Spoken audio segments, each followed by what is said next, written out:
Hello and welcome to the Warp Shelf. I'm Frank Duran. I'm Sean Vasquez. And today we're going to teach you how to Batman.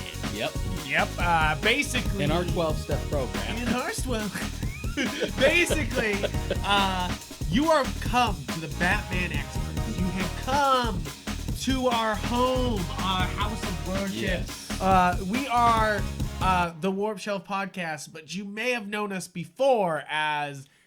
Real Books Don't Have Batman. Yes. Which is our podcast before we had for many years and was more comic book focused. Yes. The main show was specifically about each issues that came out every Wednesday. And so with Warp Shelf, we've kind of branched out to whatever more film-like things and broader topics. But we want to you want to get the truth from the horse's mouth. You want to get it from the Batman experts. Yes. And that's us. If you couldn't see all the Batman up here, there's some Batman even out of frame.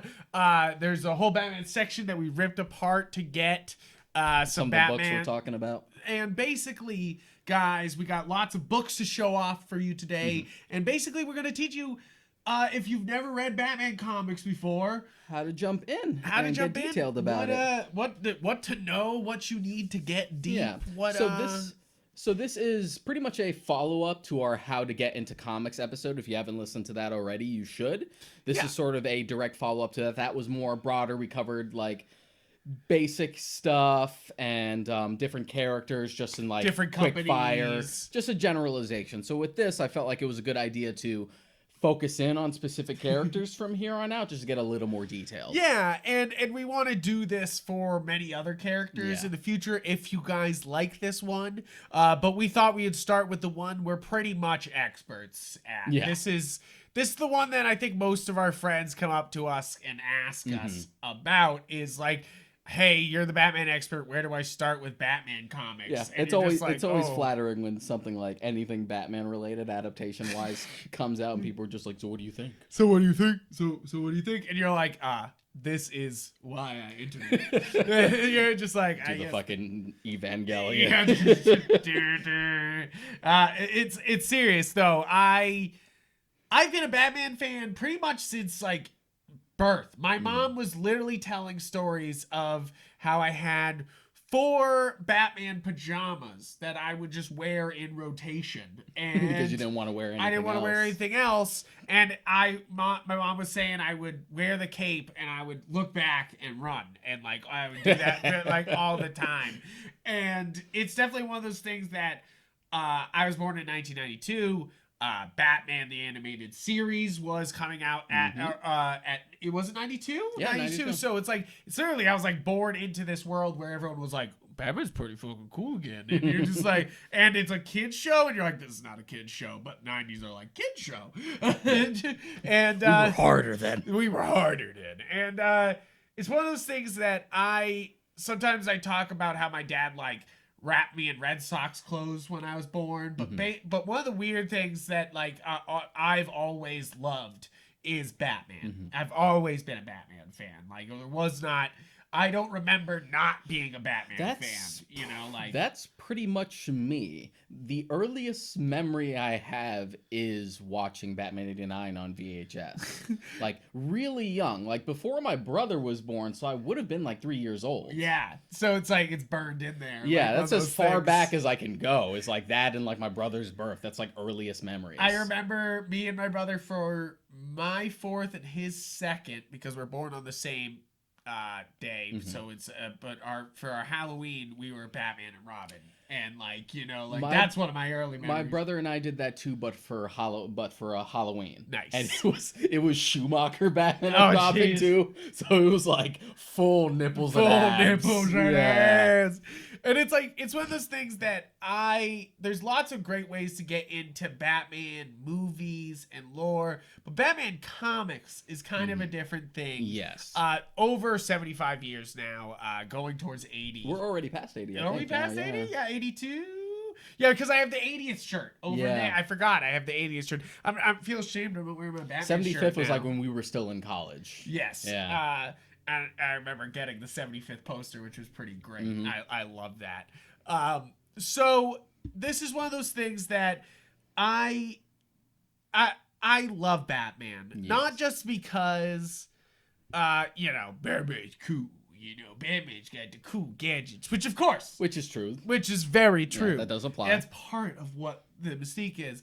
But I've always been drawn to Batman and kind of his trauma. That, like, he saw something bad happen in the world, and he went, no one else will do this. Yeah. And, like, this will not happen again. I can't idly stand by and let that happen. And I think that in today's, I think in the comics they did a good job of, like sometimes being like, Bruce was also good for society too, not just like beating up criminals. He would give to charities, and that's why he's always at charity balls. And then recently they've been like, oh yes, Bruce is making New Gotham and making sure it's not, like it's better, and he's usually like funding the Justice League somehow, etc. Usually for like betterments of Gotham, so like help build parks, things like that, stuff to better the city from that level as well, which is a good thing to bring up, because I do feel like when it comes to Batman, one of the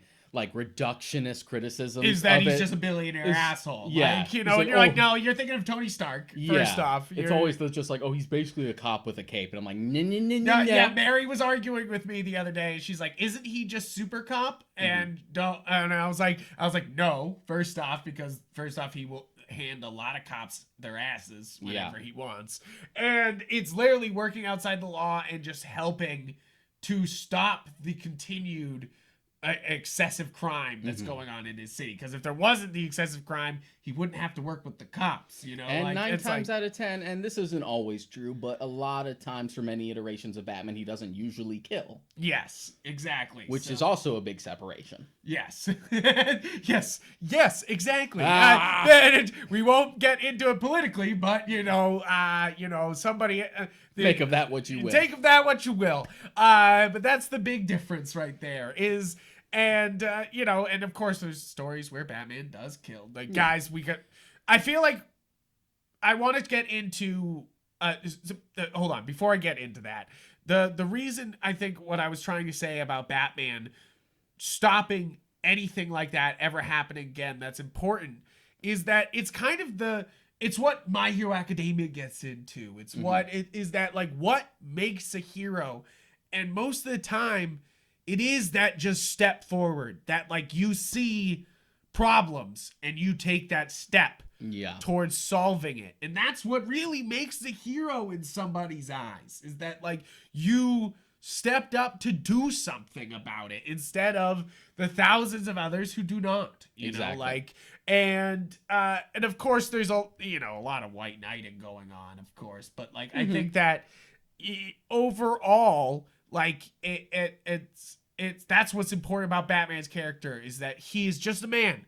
He doesn't have superpowers. Sure, he's got billions of fucking dollars, but he's got I mean, in some iterations he doesn't. But yes, he's got billions of freaking dollars. Yeah, and that is his superpower, basically, is that he's rich. But like that, he took this, this responsibility and did something about it.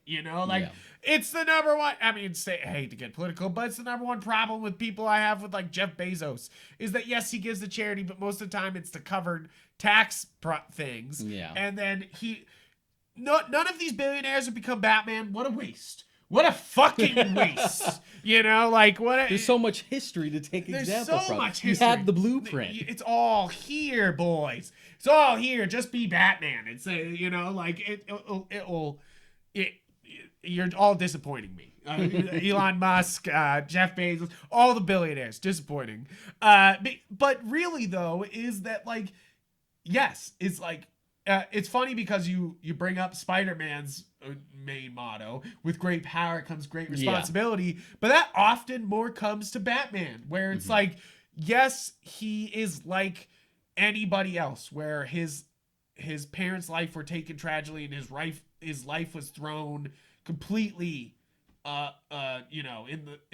away almost, and he and like that's what makes him kind of like us, but then he's like a billionaire, so he's not like normal people. But like what he's doing is to make sure that like that everybody doesn't end up like he did, you know, Yeah. like it's Same what tragedy doesn't repeat itself for another kid just like him. and it's funny because that trauma leads to, but also that trauma leads to what a superhero is, but it also leads to some of his greatest failures. It also leads to his adopting of 5-7 Robins, and we have a whole section dedicated yeah, to a the whole Robins. section. We'll get to it, but it's funny because a lot of the Batman movies do not go into the trauma of what Batman is, but they'll show you the Wayne's dying and that's his motivation and stuff like that. But they don't go into like he's fucked up. And I think that they often go into it in the comics where they're just like, this is unhealthy. Like, this is wrong. This is part of your psychosis. Yes. You're just like, he's pushing it too far. It's kind of like one of the main things that the Joker loves about Batman is that it's his endless crusade, like it's like the stubbornness and the fact that he just perpetuates the cycle, and that he's like not going to just like have a happy ending. That's what Joker loves, this pure commitment to the role, like is almost one of the things that Joker loves about him most. And of course, I'm already bringing up Joker, but that's kind of the most important parts about Batman is that Batman's fantastic. Yeah. But it's also his rogues gallery that obviously makes this not only an enduring character, but an enduring universe in just the character's way. There's a reason why most of the rogues can have their own properties. There's also like a reason a Joker why movie, like a Harley Quinn show. There's a reason why half the DC line right now is Batman or Batman adjacent. Yeah, you're just like, which as Batman fans, you're like, I have no problem with this. But he has the best fans, he has the best rogues gallery in comics. Yes. And there's so much I feel like you can do with everything going on. So it makes the most sense for story perspective what that is. So, as far as differing interpretations are concerned, because as we mentioned, the character is over 80 years old. Yeah.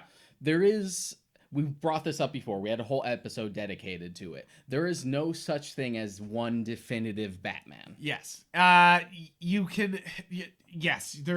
It's funny there are because obviously highlights. There are favorites, of course, but...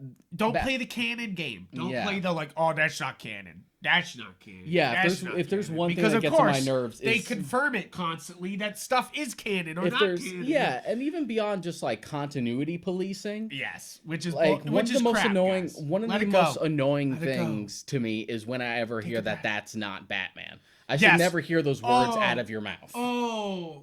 If you take one thing away from this episode, never say that's not Batman. And the thing is, that's not my Batman. Yeah, and the thing is, most of the time when I hear that, it's never from people who have actually like read the comics for a long time. It's always people who have like watched the movies or have watched the animated series and have just gotten attached to one version. Christian Bale is my Batman. Why is there different ones? I mean, that's fair, but there's going to be different ones. You're just like, he was what?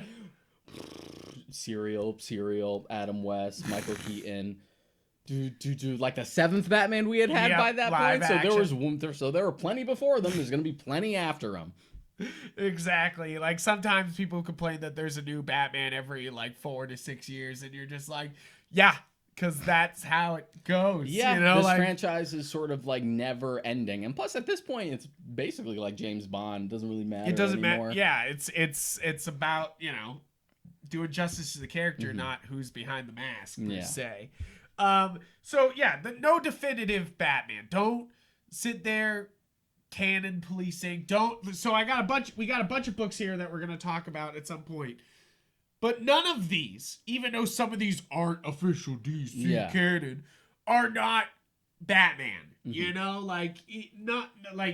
Of course, no one of these is just like, this is the be all end all. No, everybody points at the Dark Knight Returns not being continuity, not being you know, oh, that's It's far not in mainstream NDC. like universe. And then they But constantly confirm that it is, you know, like at or some, they try and fail to canonize it all the time. yeah, same thing with my big boy over here of Killing Joke. I feel like Killing Joke they did actually successfully Yes. canonize, but Dark Knight Returns they tried, it didn't really work out. Yeah, and then they just say it's after Batman Beyond now. They're just kind of like, yep, Terry Guinness is dead now. I don't know. That doesn't work at all, but sure. So Sure. as far as our directions are concerned, as we go through like the different bullet points, for right now, do not worry about baggage. We're going to keep it mostly newcomer friendly. Yes. I've saved most of So for you Master Batman fans who are here, this can be more of a like, oh, am I missing one of the essential stories of Batman? Sit here and listen and be like, oh yes, I've had that one. I've had that one. I've had that one. Oh, but is that a Doom Comes to Gotham? I haven't read that one. Which, you know, that's kind of what's going to go on here is that we have something for everybody, but basically it's going to get you to read a Batman comic, we hope so. Like, because it's these... I think that Batman almost obviously transcends comics. It's a multimedia I have statues, franchise. I have movies, I have Batman books. There are games. Games. He's a man of many, many talents. And I think that it's important, though, to get to the root of where he comes from. You know, like to get into comics and see where the original art, the original everything. Exactly. For the most part, this will be like newcomer friendly, people who are generally intimidated by jumping in. At the end, I've decided to put where we can explain like, oh, the universes and how many times DC's rebooted and how that plays into it. But for the most part, put that at the back of your mind. Yeah. Just take a breath and just listen to the So as far as bases are concerned, we've talked about this a little bit on the general how to get into comics episode, but there's the issue of single issues versus trades and other collected editions. Yes. Now, it depends on where the universe sort of is at a certain point. When we had started reading comics again in college, we had the convenience of it being right at the start of the New 52, so it's like everything's getting a new number one, so it was easy to be like, okay, just pick one. Try something. Just pick a number one. But as far as now, we're sort of like in the middle of like runs and stuff. Like Tom King's Batman run had just like finished not too long ago. Now James Tinian's doing his. So as far as that, it's usually if you want to catch up on something, better to start with trades. Yes. Plus, you have more room to like catch up and you get to read more at once and you don't have to worry about available issues not being available and having to like jump through hoops to find them. And we're definitely not saying don't get trades. Don't get single issues because we love single issues. Support your local comic book shop. Absolutely. It's one of the best ways to support them by having the weekly revenue. But it's good to sort of look up maybe at the end of a certain arc that you can jump in and then like grab single issues if you want to like read it monthly. But as far as like catching up when it's so far along, trades are usually the way to go. Yes. And obviously DC has some issues with trades. We talked about that in our Getting Into Comics episode, that Marvel's pretty damn good. They're like, we finished an arc, here's a fucking book. Yeah. And They'll DC's like, do finish you an want arc. this? Did you guys like this? Marvel and Image will basically finish an arc and they'll be like, okay, give it a couple weeks and Here you go. But DC will sometimes take months to put out a trade. Seriously, they sit on things. It's weird. And but to be fair, so that's also one of the things is that you kind of have to grab these trades when they come out because they'll disappear because they don't.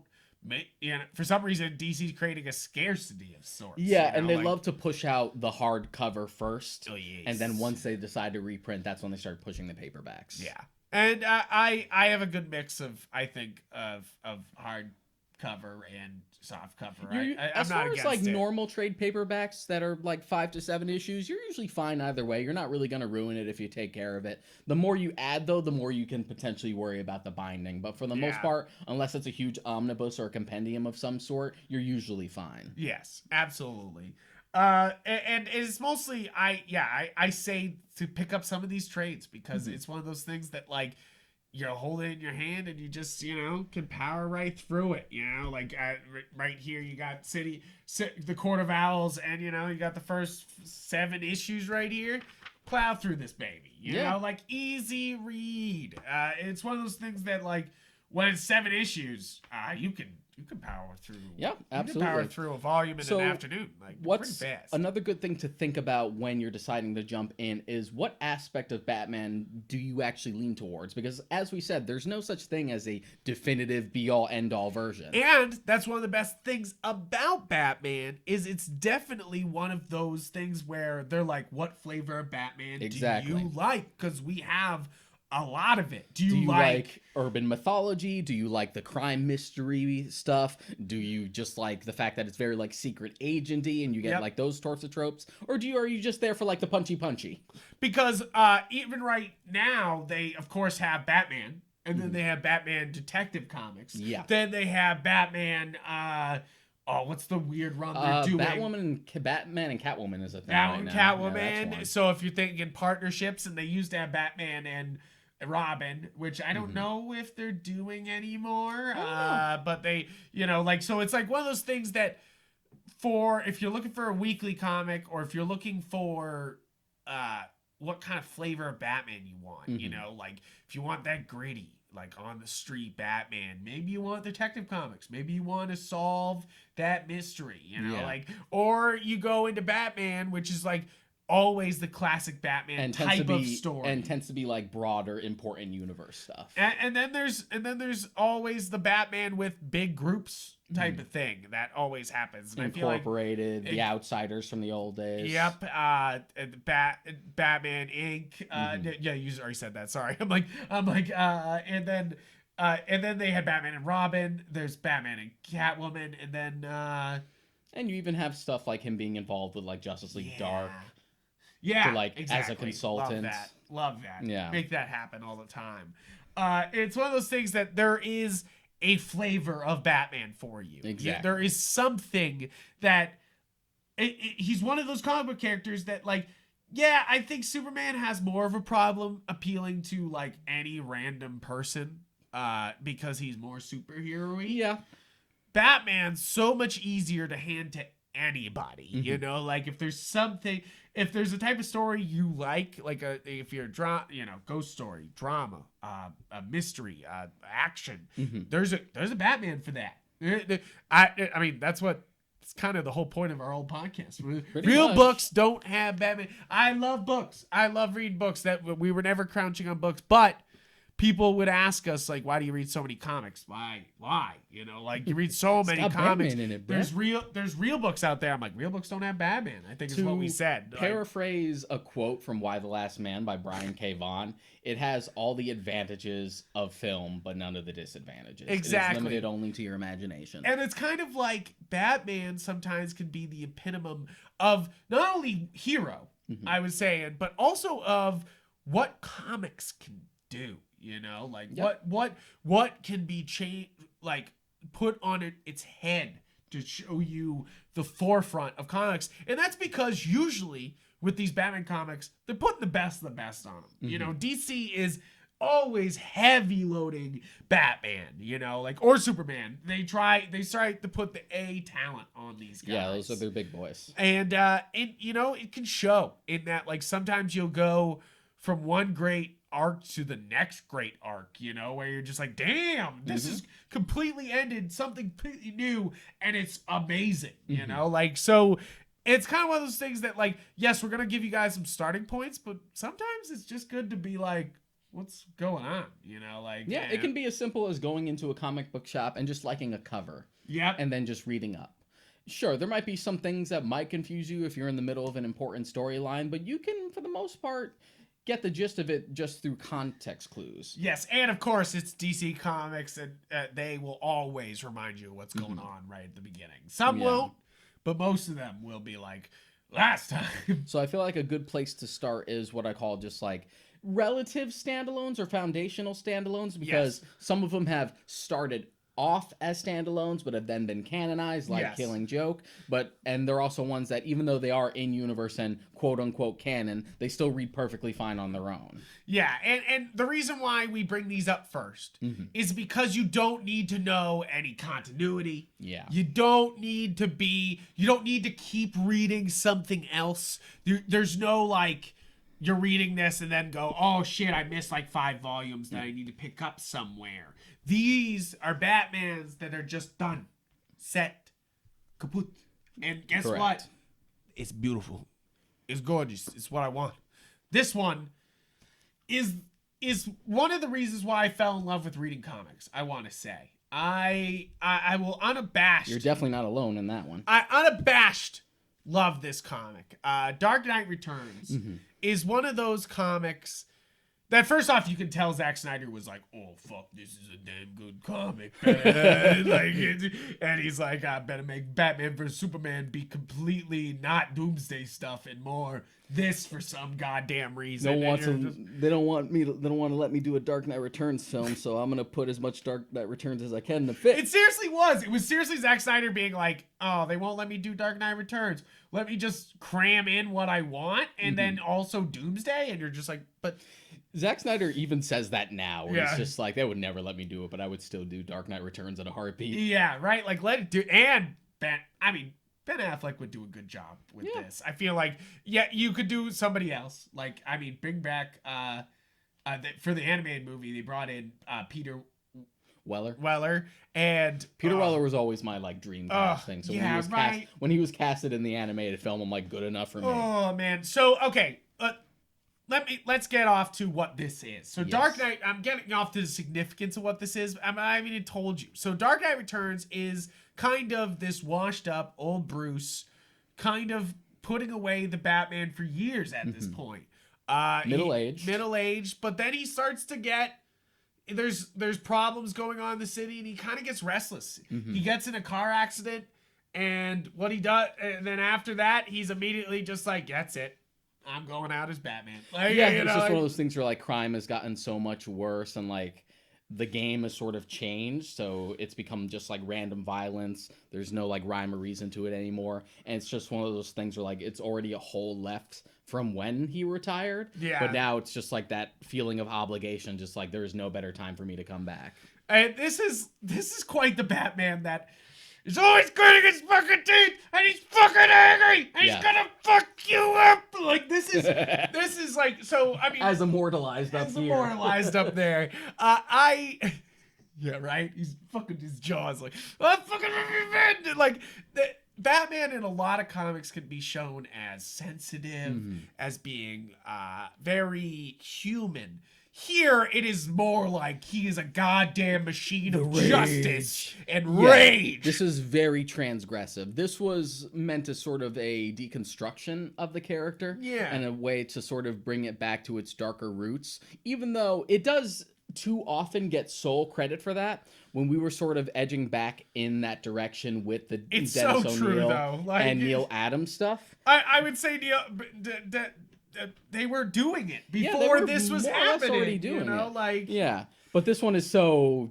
much more like transgressive even compared to that it makes sense that it sticks out. This is 1986, and I'm pretty sure Nightfall is 90s. It's 90s, but I'm pretty sure it's 94. I think it's before this, which And is like, Denny O'Neil's first Batman story was in the 70s.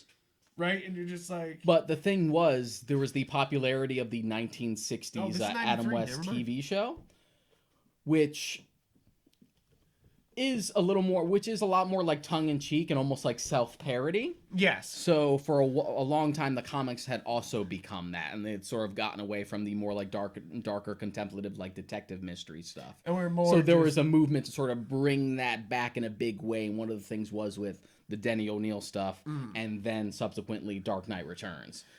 Yeah, and I think that it's kind of wild to see this kind of very dark turn that like has been internalized for a very long time, like, because we haven't really gone back. There's been some comics, but like we haven't really gone back to the like, oh, Robin, it's okay, we need to solve this riddle, let's go, like it's very, we have this changed Batman for a very long time. Yeah. And sure, this is supposed to be the end of Batman's timeline. A Batman pushed too far. Batman who would kill the Joker and any of these fucking mutants. He doesn't give a shit. One of the advantages of comic books, especially for big characters like this that will never actually end, is that you get a lot of writers' stamps on what is their end to Batman. Yes. And this is one of them. This would be Frank Miller's. Yes. And I think that's what's important to realize going into this, is that this,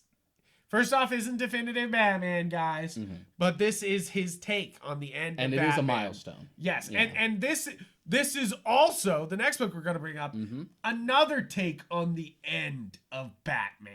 You know, like The Killing Joke in and of itself is the last Batman story. Yeah. You know, a last Batman story. And there's tons of them. I even have Batman. Oh, it's behind the frame there, but I have Batman 100, which is like another like end of the Batman timeline. Yeah. Even Batman Beyond is basically the end of the Batman. Even Scott Snyder has his own end of Batman story with Dark Knight's Metal. Yes, and it's, I think, really Last Night on Earth is the real one. I think there's a couple important Batman stories for Batman writers to tell: the beginning of Batman and the end of Batman. Yes. You know, like, so you have two of that from Frank Miller here. You have Batman, Dark Knight Returns, and then you have Year One. So you have his beginning and his end, and yet, and these are not connected. That's the best part, I feel like, is that, like,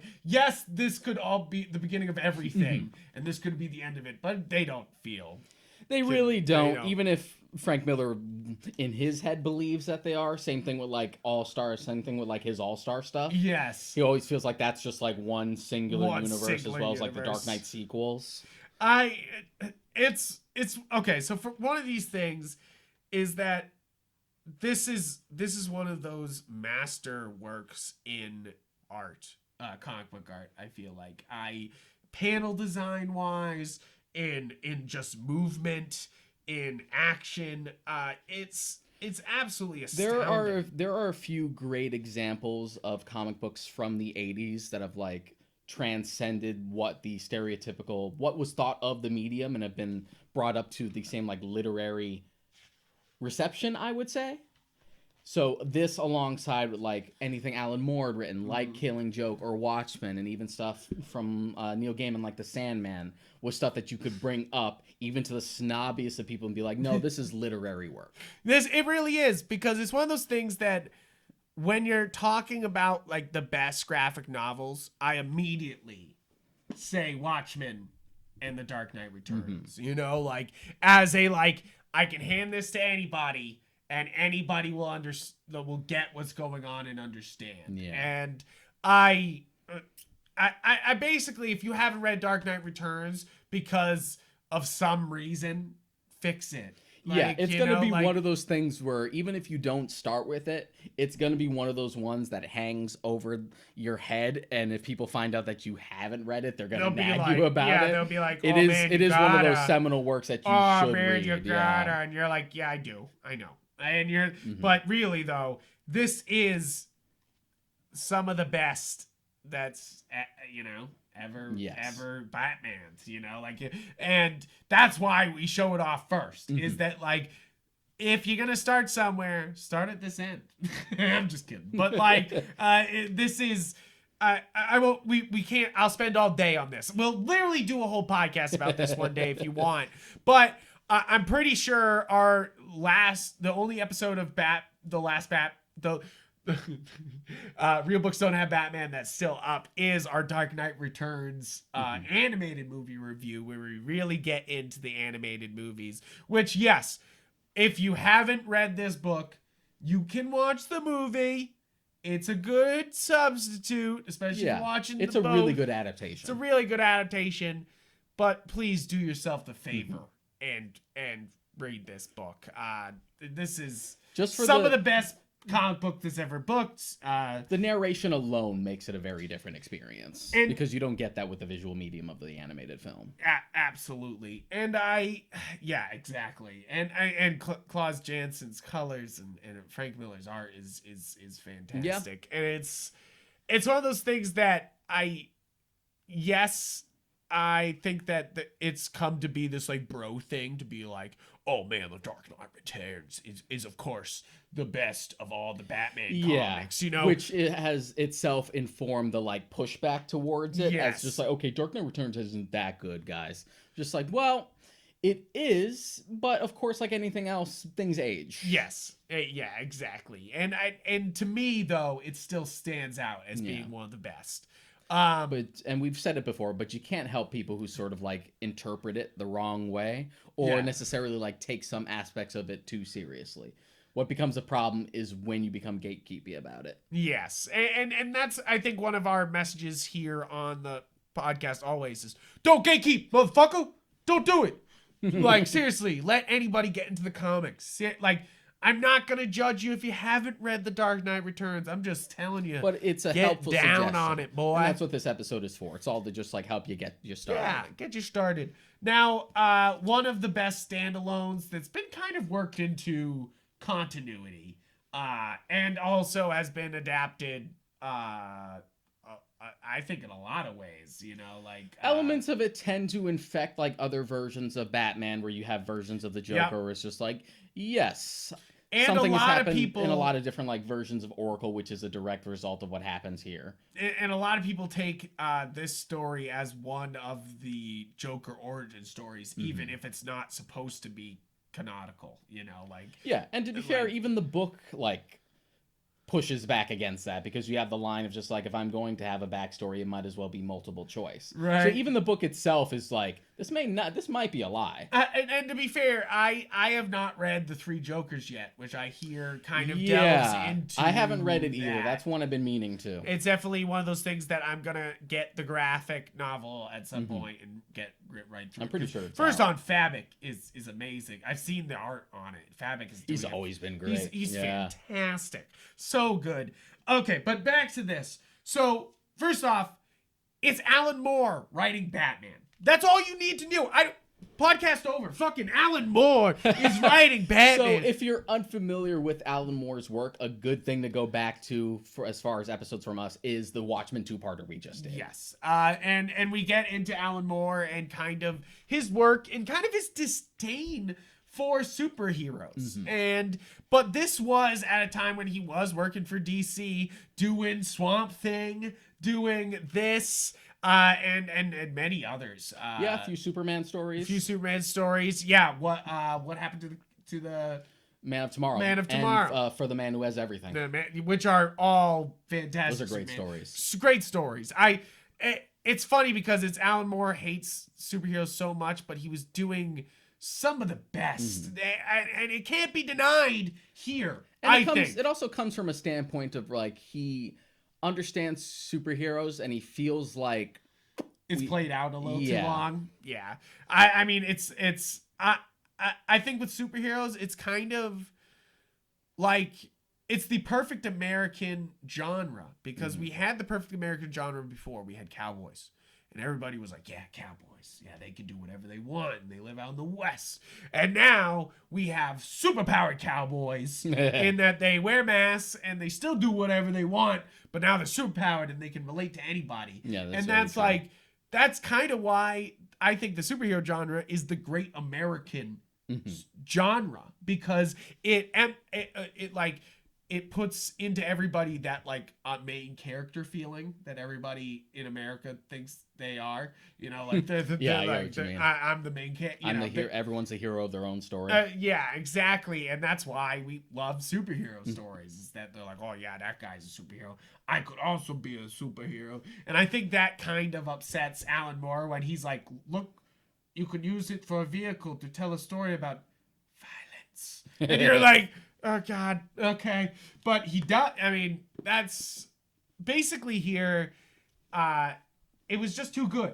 That's the reason why it's been worked into continuity multiple times. Yeah. Is that this book is first off, a great origin story for Joker. In the same way that Dark Knight Returns is a good last Batman story, not the. And this is kind of a great last Batman story / Joker story, if you wanted to, if they let it die like that, but they didn't.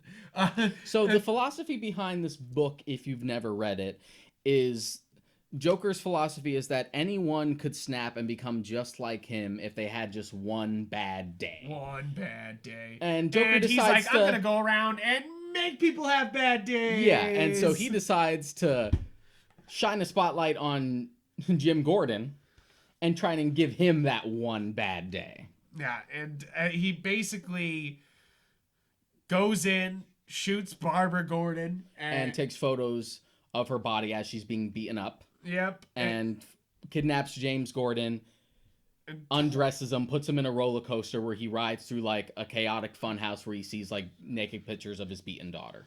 Yep. And it basically just tries to... the reason why I say it's a last Batman or last Joker story is that it's the Joker going too far. You know, where it's like the Joker and Batman, you know, even though they're villains and like you know, sometimes Joker will kill lots of people. Is that there's sometimes this line, you know, like that they don't cross over onto each other.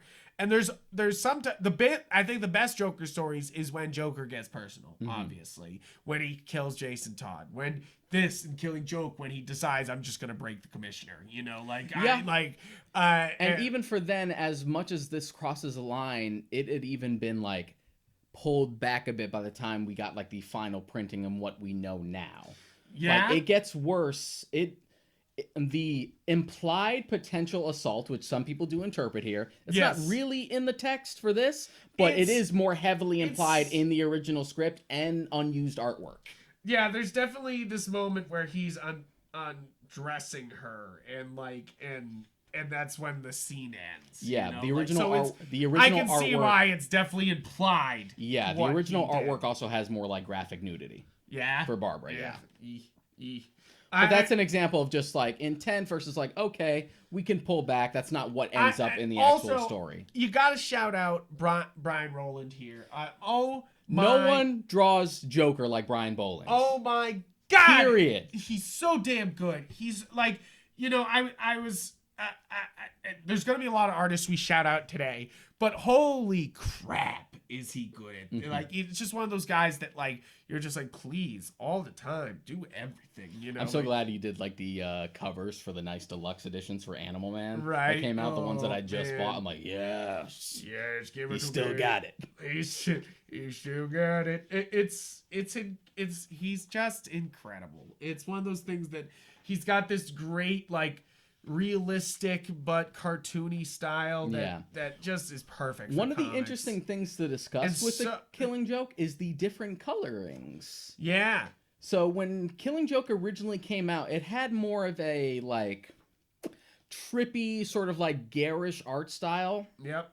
Sort of like psychedelic colorings, which wasn't really Brian Boland's intent. He never really wanted that for the coloring, but that's how it was published. And some people who probably like read it back then still kind of prefer that, love that, and try to like, if they can buy a trade, like buy an older one that still has that original colorings before the deluxe edition came out.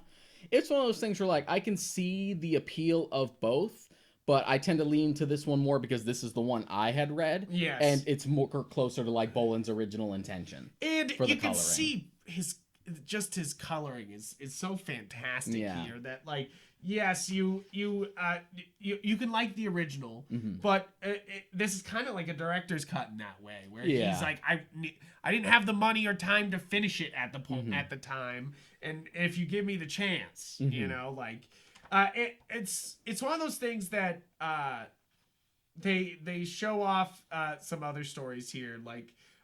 This is out the guy. What is this story called? The one where they kill Batman. What is that one called? Right here, they don't say. It's an extra story. Oh, it's an extra story that's at the end of this. Yeah. Something added for like the deluxe edition trade. Holy shit! Does that make? I love that fucking story. It's terrible. Yeah. It's It's awfully horrifying. So one of the things that this made ripples in as far as continuity is concerned is the idea that something that traumatic did happen to Barbara, and the bullet had left her paralyzed from the waist down. And she was Oracle for a very long time. So she had to retire. So she had to retire the Batgirl mantle. And so then, that's the interesting part about this, though, is that for a while they were like, nope, stand alone, and then they just were like, nope, Oracle, and we're going hard on that, you know, like, and that's gonna be in the show. You can thank John Ostrander for that. Yes. Yeah, he had done the original Birds of Prey run, which introduced Oracle. And I don't know. It's one of those things that I like this being by itself almost. Yeah. That it's kind of one of those things that, like, trying to bring it into continuity can be rough. Especially considering how you interpret the ending, because this has been brought up before. And again, it is left to interpretation. I wouldn't call it a definitive, like, viewpoint of how that ending goes. But one of the things you can interpret from The Killing Joke is that it's called The Killing Joke. It's the thing where Joker's crossed the line so far this time. Yeah. And you have the final scene where he finally makes Batman laugh, and then he grabs him, and it looks like he's almost, like, choking him. Yep. And there's the idea... There's the symbolism of the gets laughter quiet. Stops, yeah. There's the idea that it's called The Killing Joke. So maybe this is the thing that finally he laughs. He's crossed the line. Batman finally crosses the line and kills the Joker because there's no coming back from this. And there's also the visual symbolism that leads me to believe that, because you have the lighting at the end where there's this light in a puddle between them. And as the book ends, it gets smaller and smaller until it's gone, literally blurring the line between the two of them. Yes, as you can see this line right here. Exactly. You know, and it's in the shots of before too. Exactly.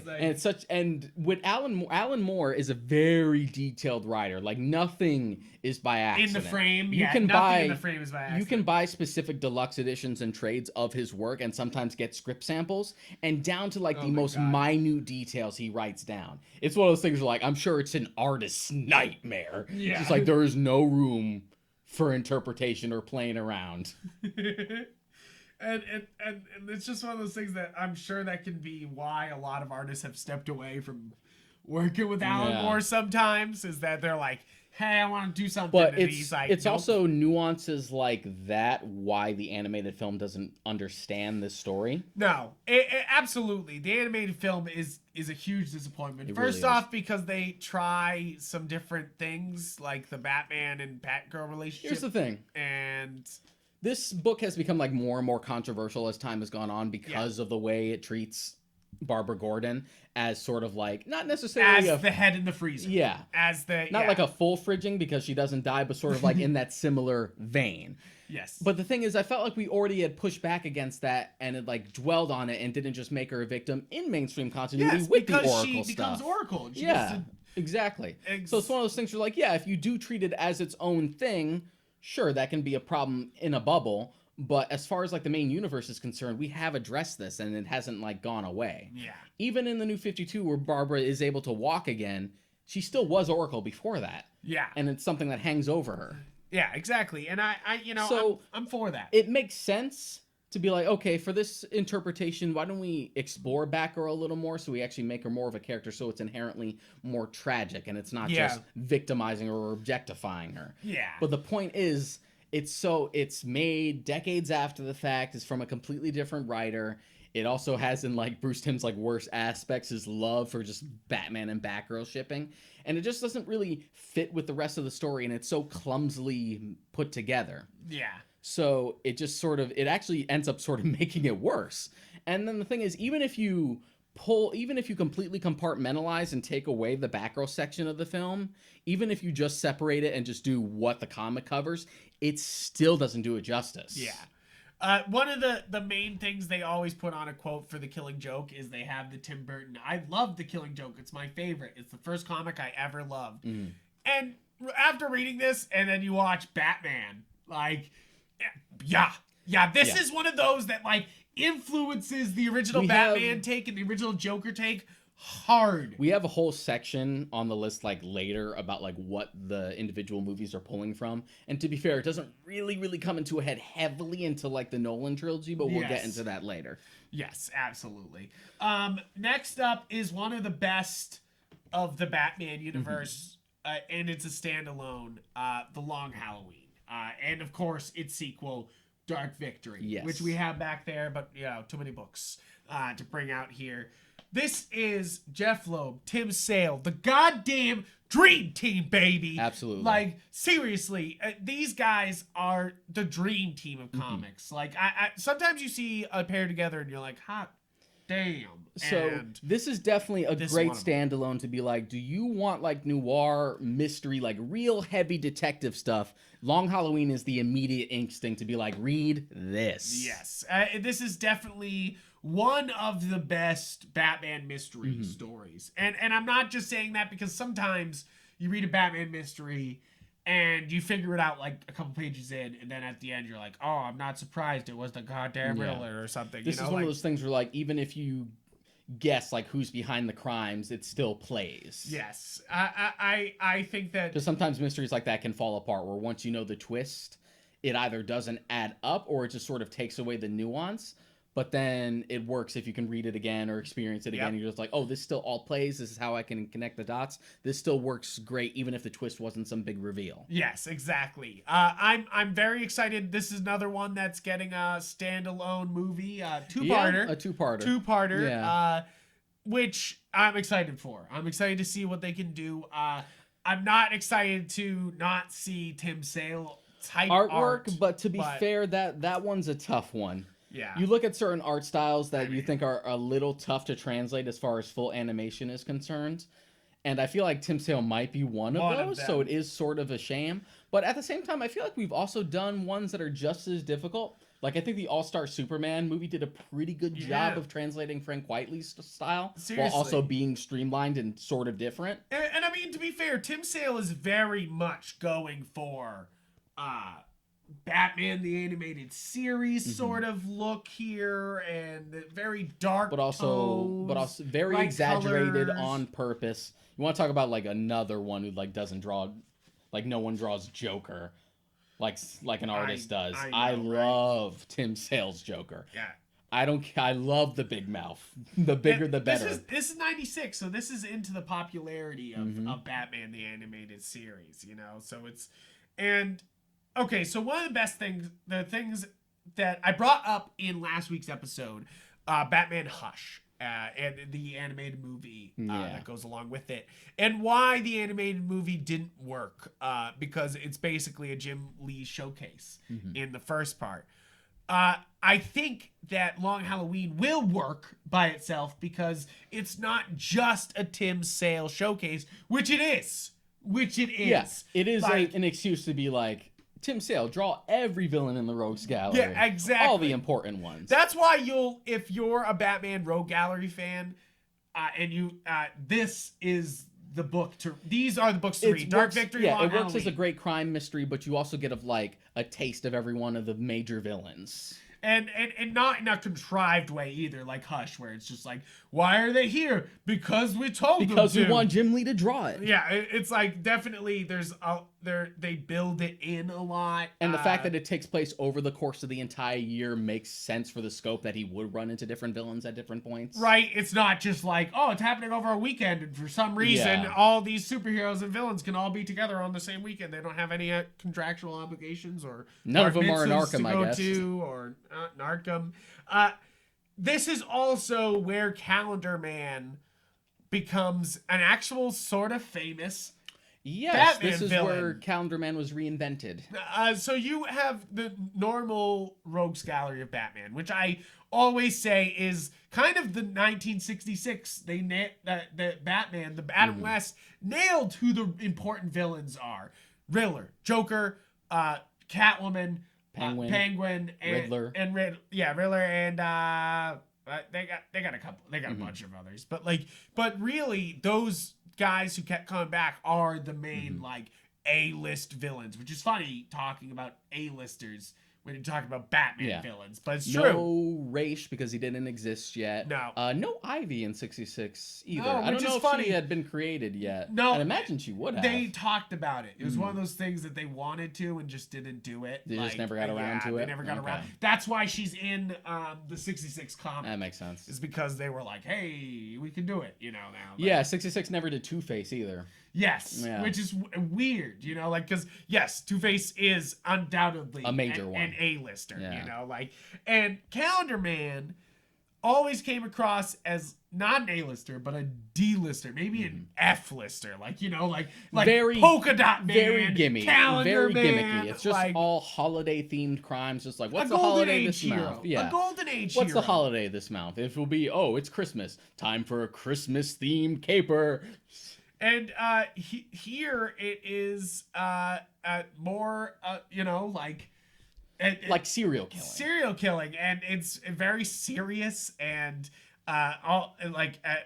very many of the villains are very serious takes on them, and I love it. This was I also love this combination of like year one and this would also put like the mafia way to the Yes. forefront as far as another thing for Batman to contend with is like how the mob runs Gotham. Yeah, and I think that's an important part of Batman is that like he's not always fighting some supervillain or some, you know, like a big threat to intergalactic survival. Like it's a lot of the great Batman stories are down to earth mob stories. Yes. You know, like down to earth, very street level stories, you know, which I think can sometimes be the best of the best, you know, that when we're talking about Batman stories.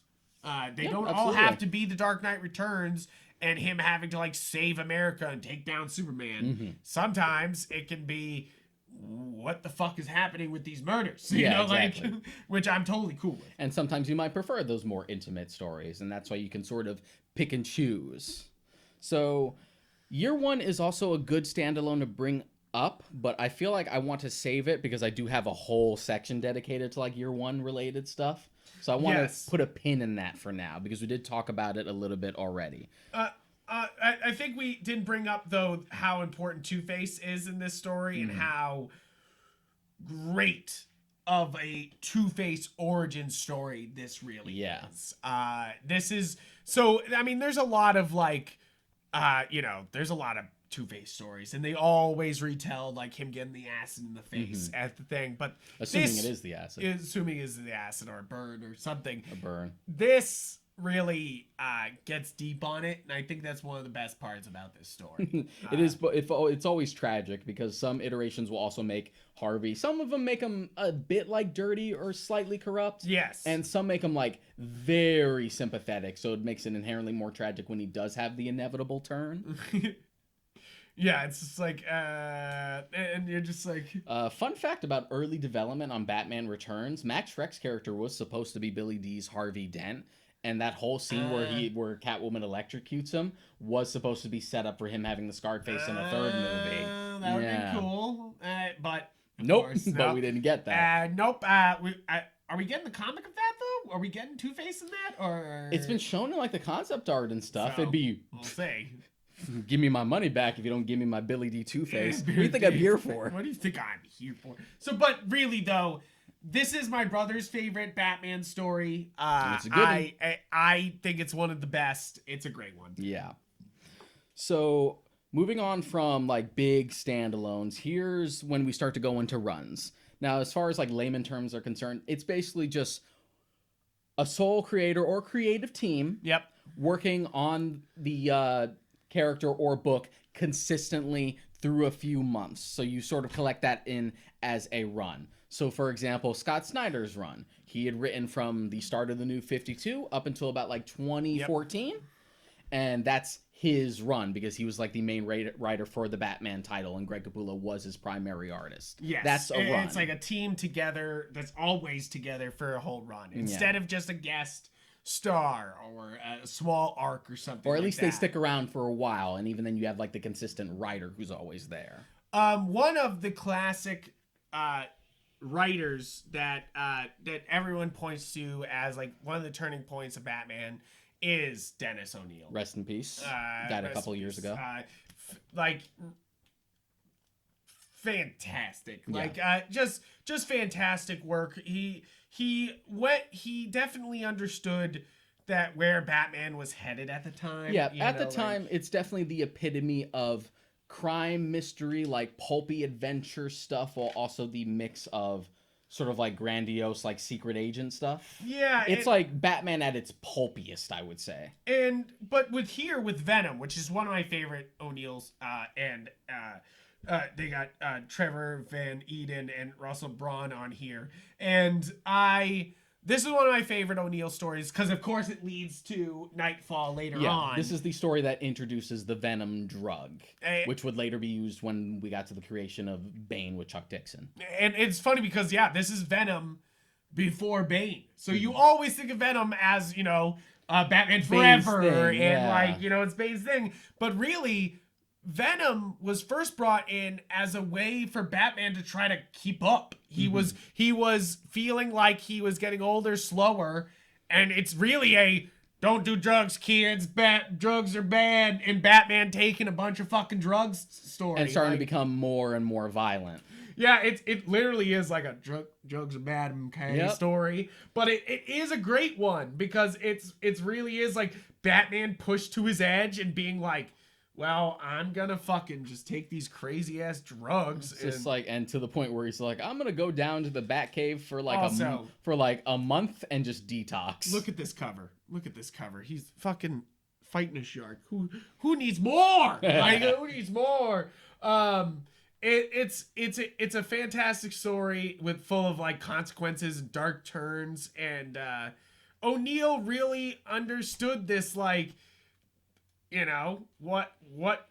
how to start this world building, which is what's important, I think. And what you get with O'Neill and Adams as a creative team back in the day is that you also get the creation of Ra's al Ghul. Yes. Which the conceit behind Ra's al Ghul, who is my favorite Batman villain personally, is that he is supposed to be a Moriarty to Batman Sherlock Holmes. Yes.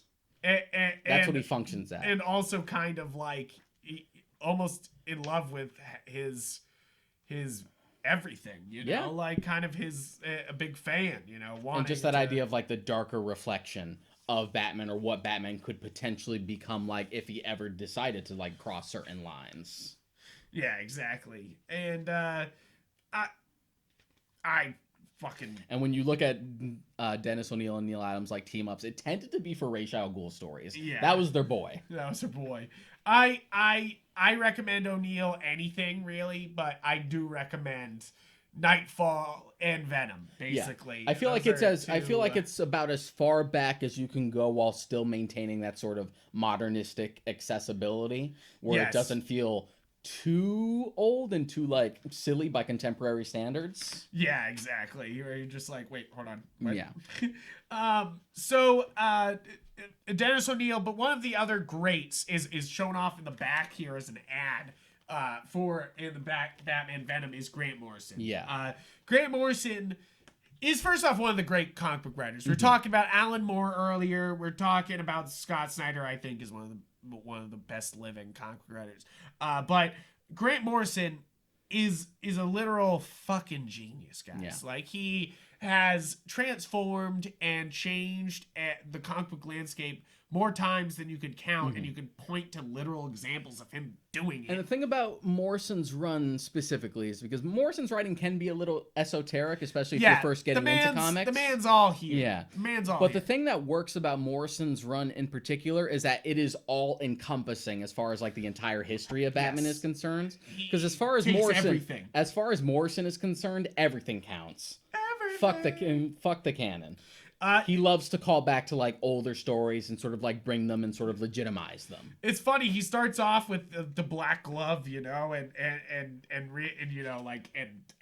really leads into the history of the comics. Yeah. So if you want sort of a run that sort of encompasses that, and you get like a sample of like like a roller coaster ride through like all of Batman's history, that's sort of the run you want to aim for. Yes, but so Dennis O'Neil's more like the older Batman, but down to earth Batman. Like he's not off fighting Starro; he's here in Gotham solving crimes.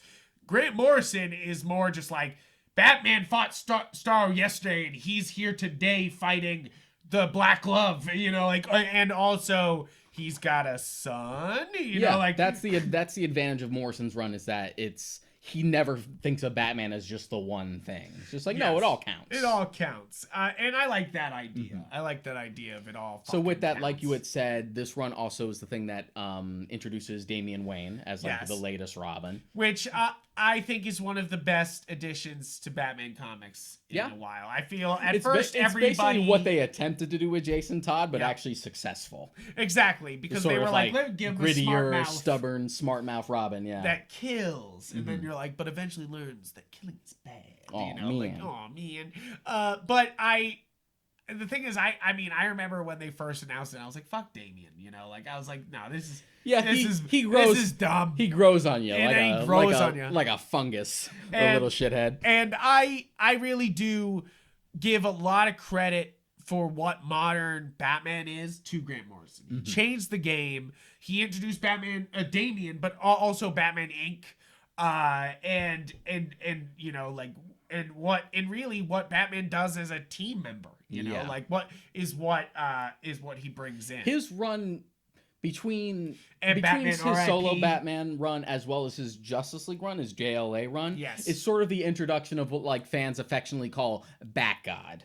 The man who, if you give any amount of prep time, he can solve any problem. It's true though, but I love that. Yeah, exactly. That. And it's true though, if you give him like the Professor Pig arc is a little bit like that, where he's just like, give me enough time and I got you. Like, Professor Pig is a whole can of worms. Yeah, seriously. But man. That's another great Morrison creation though. Like, you know, Professor that has spread. Professor Pig is in Arkham Knight. Yep. And he's portrayed so well that it like creeped me out. Like it creeped me out. You were like, hey. He talks like this, very out there, but also sort of prim and proper. And then he just, as like a nervous tick, just goes. And you're like, jeez, yeah, stop like, it. Please don't. Stop it. Oh God, it was so perfect.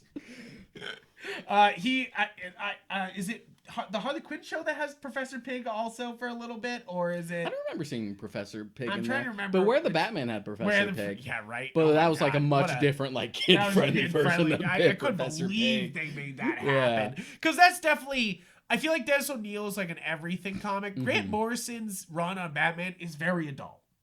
Yes. I want to say that for most Grant Morrison things is that it is very adult, very ethereal, very much in your head, a lot of thinking, a lot of metaphysics, but it's like it's definitely a run that's good to like reread because you might pick up something new every time. And you know, and it's just one of those things like Grant Morrison is just fantastic, just amazing.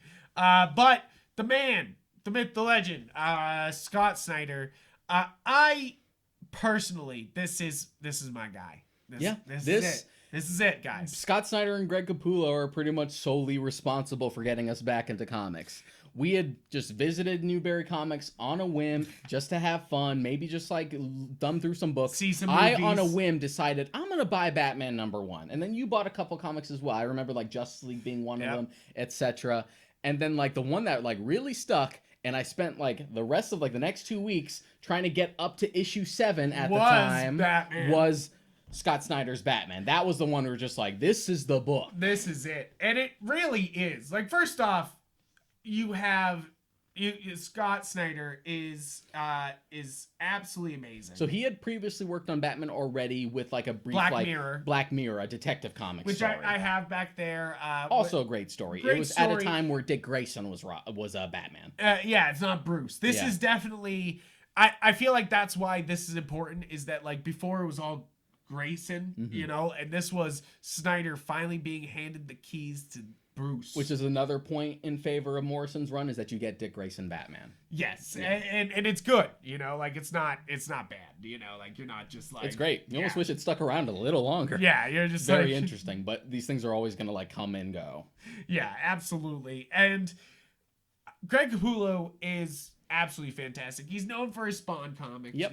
He's known mostly for that. But this is the reason why he's big now, and that's a good goddamn reason. This man is so fucking good at drawing horses dying. No, I'm just kidding. He's the fantastic Batman art, fantastic action, and with Scott Snyder behind the helm, with the writing, it's not only one of the smartest Batmans you'll read.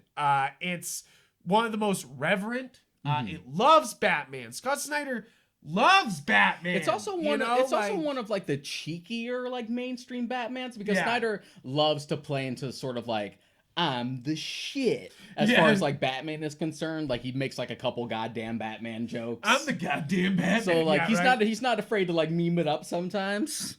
Yeah, and but at the same time he knows iconography, knows what like he knows what the history of Batman, so he knows what will like surprise a Batman So fan. his run is the one that introduces the Court of Owls. Yes. Which is the best new villain that's ever been introduced to Batman one of those comics. It's one of those things where like it's become such a part of like Batman's comic book history by now, and it's just fun to know that we were like, in the same way that like readers older than us were able to see like staples introduced and become iconic, we were there for like the inception of like the Court of Owls. Which, of course, everybody's comics that they get into is the comic that you will probably look back on the fondest. I think that's obvious, is that, like, I look at Dark Knight Returns because it's one of the Batman comics that made me go, oh my god, I gotta read Batman comics, you know? Like, and then I look at this Scott Snyder's Batman as the Batman run that made me go, oh my god. You ever read? No, because I had single issue random Batman issues. I had, lots of things. I am very, very sure that the first Batman comic I ever read was Death in the Family. Really? Yeah. That's funny. That started off real cheap. Yeah, you're like, that's rough. I'm pretty sure I was in elementary school too, and I probably shouldn't have read it, but yeah, you were just like, you know me, I've mentioned it before, fuck the rules as far as just like, no, you shouldn't read that. I was raised on slasher films as a kid. Right. It was probably one of those things where like I brought it to check it out, and they're just like, "Oh, it's Batman, whatever." They're just like, "It's for kids. It's for kids. It's fine." Never mind that a teenager gets beaten to death with a crowbar. It's fine. It's fine. I always show off this one segment of this comic to show off. Not only does he understand Batman, but he understands what would surprise also readers. So you have as the comic book medium and taking advantage of said medium. Yes. And that's one of the great things about when I feel like a true director when they can really use the medium and show off a new way to do a shot or a new way to handle it. Of each, and you know that there are certain things you can do in a comic that you can't do in a movie, or you can't do in animation, and vice versa for the other ones. There are things you can do in animation that you can't do in live action. There's always advantages. And leading into that is the true masters. And what he does here is Bruce and Batman's in the Court of Owls lair, and he gets drugged. And basically everything starts turning. So you turn this page, you're on this page. He goes through this labyrinth, slowly being attacked by different like talons, which are Court of Owls enforcers. And then you turn the page, and you're like, "What the fuck?" And as he slowly loses his mind, the panel orientation also changes. And you're holding it like this, and then you go, "Okay, it's still like this. All right." And then he's fighting the talon, and you're like, "Fucking."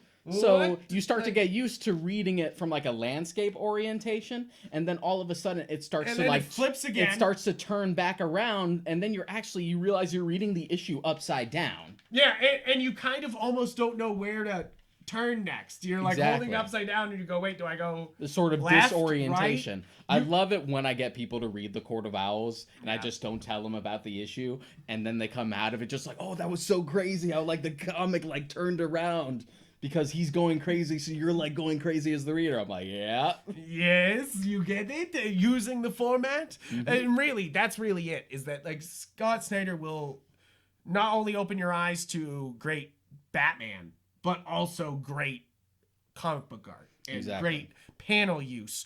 Scott Snyder also was fantastic in Swamp Thing, and he had a great Swamp Thing was fantastic with him on that.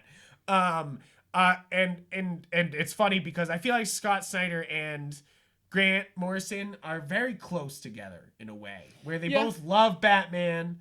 They both want all the Batman, but they're just different styles, you know. Like and some may float, something else might float your boat. It's one of those things where like you can see how something like Snyder's run would like springboard directly off coming off the heels of Morrison, but still being its own thing.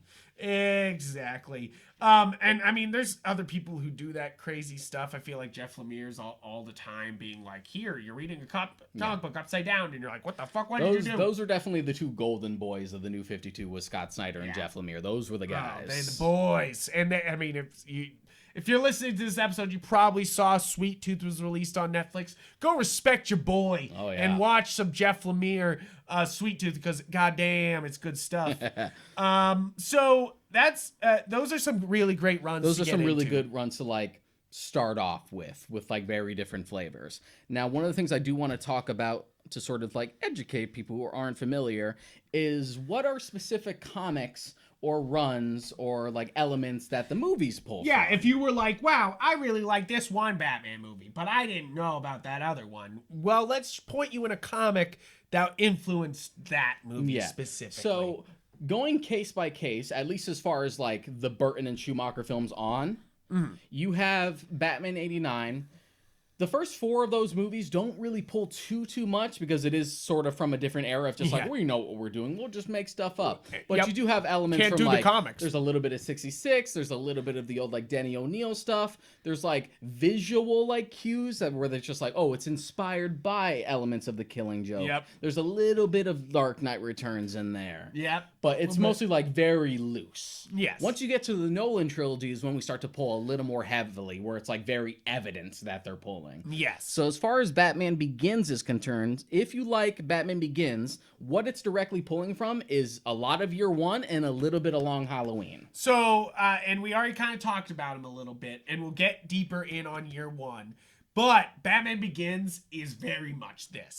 Especially at the start. I do almost recommend, as much as I like Batman Begins, I do kind of recommend the animated movie over Batman Begins. Batman Year One animated movie is pretty, that's one of those things where like pretty banging. The Batman Year One animated movie is like spot on, like one for one the comic. It is insane. It's not often I go, you could probably watch the Year One movie and be fine. Not have to read the comic. But it's one of those situations. It is one of those things where you're not really missing anything. They just did it. The art is fantastic here, though. Frank Miller and David, oh my Mazzucchelli. God. Thank you so much. I wasn't going to get that one. Is absolutely fantastic here. And absolutely, if I could get a Batman tattoo at some point, like I want to get it. I just might get the Batman symbol at some point. But one of my favorite all-time ones is in Batman Year One. It's further back here, but it's him. Yes, right here. Him breaking in and saying, "Ladies and gents, you have eaten well. You've eaten Gotham's wealth, its spirit. Your feast is nearly over. From this moment on, none of you are safe." And come on, this frame of him in the smoke and the wall. So put that on my skin. This is what you get, like the introduction or like the real emphasis on like the crime families, like Maroni, Falcone, which is used in Batman Begins and The Dark Knight. Yeah, definitely. They both. We'll talk about it a little with the Year One bundle, but Long Halloween is kind of the end of Year One. You know, like it's kind of a Year Two almost. It's not. There is a comic that is called Year Two, but it's Long Halloween feels like it's sort of doing its own thing though. Yeah, exactly. It's not trying to be like, oh, this is young Batman, you know, like, but it is.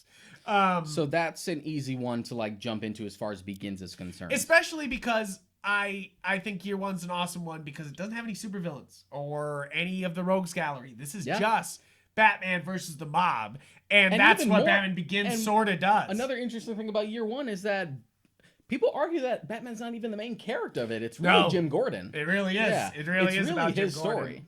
story. I give the credit to the animated movie again. They do such a good job of doing Jim Gordon's story. Oh, this is where I fell in love with Jim Gordon. I was already in love with Batman. this is where I fell in love with Jim Gordon. Yeah. Where I was like, Jim Gordon, you're a good man, Jim Gordon. and I just love it. And that sort of like permeates into the Dark Knight trilogy in general. Yeah. That's why you get Gary Oldman as Jim Gordon, and he pretty much just looks like he stepped off the page of year one. Yeah, seriously, Yeah. he's got the mustache, you know, like it just makes sense. And yeah, drinking the coffee here, you know, like it's definitely like, come on, that's Gary Oldman. Like Exactly. you just see it and you're like, I'm no casting director, but that's Gary Oldman. That begins specifically. As far as the Dark Knight is concerned, we do pull a little more.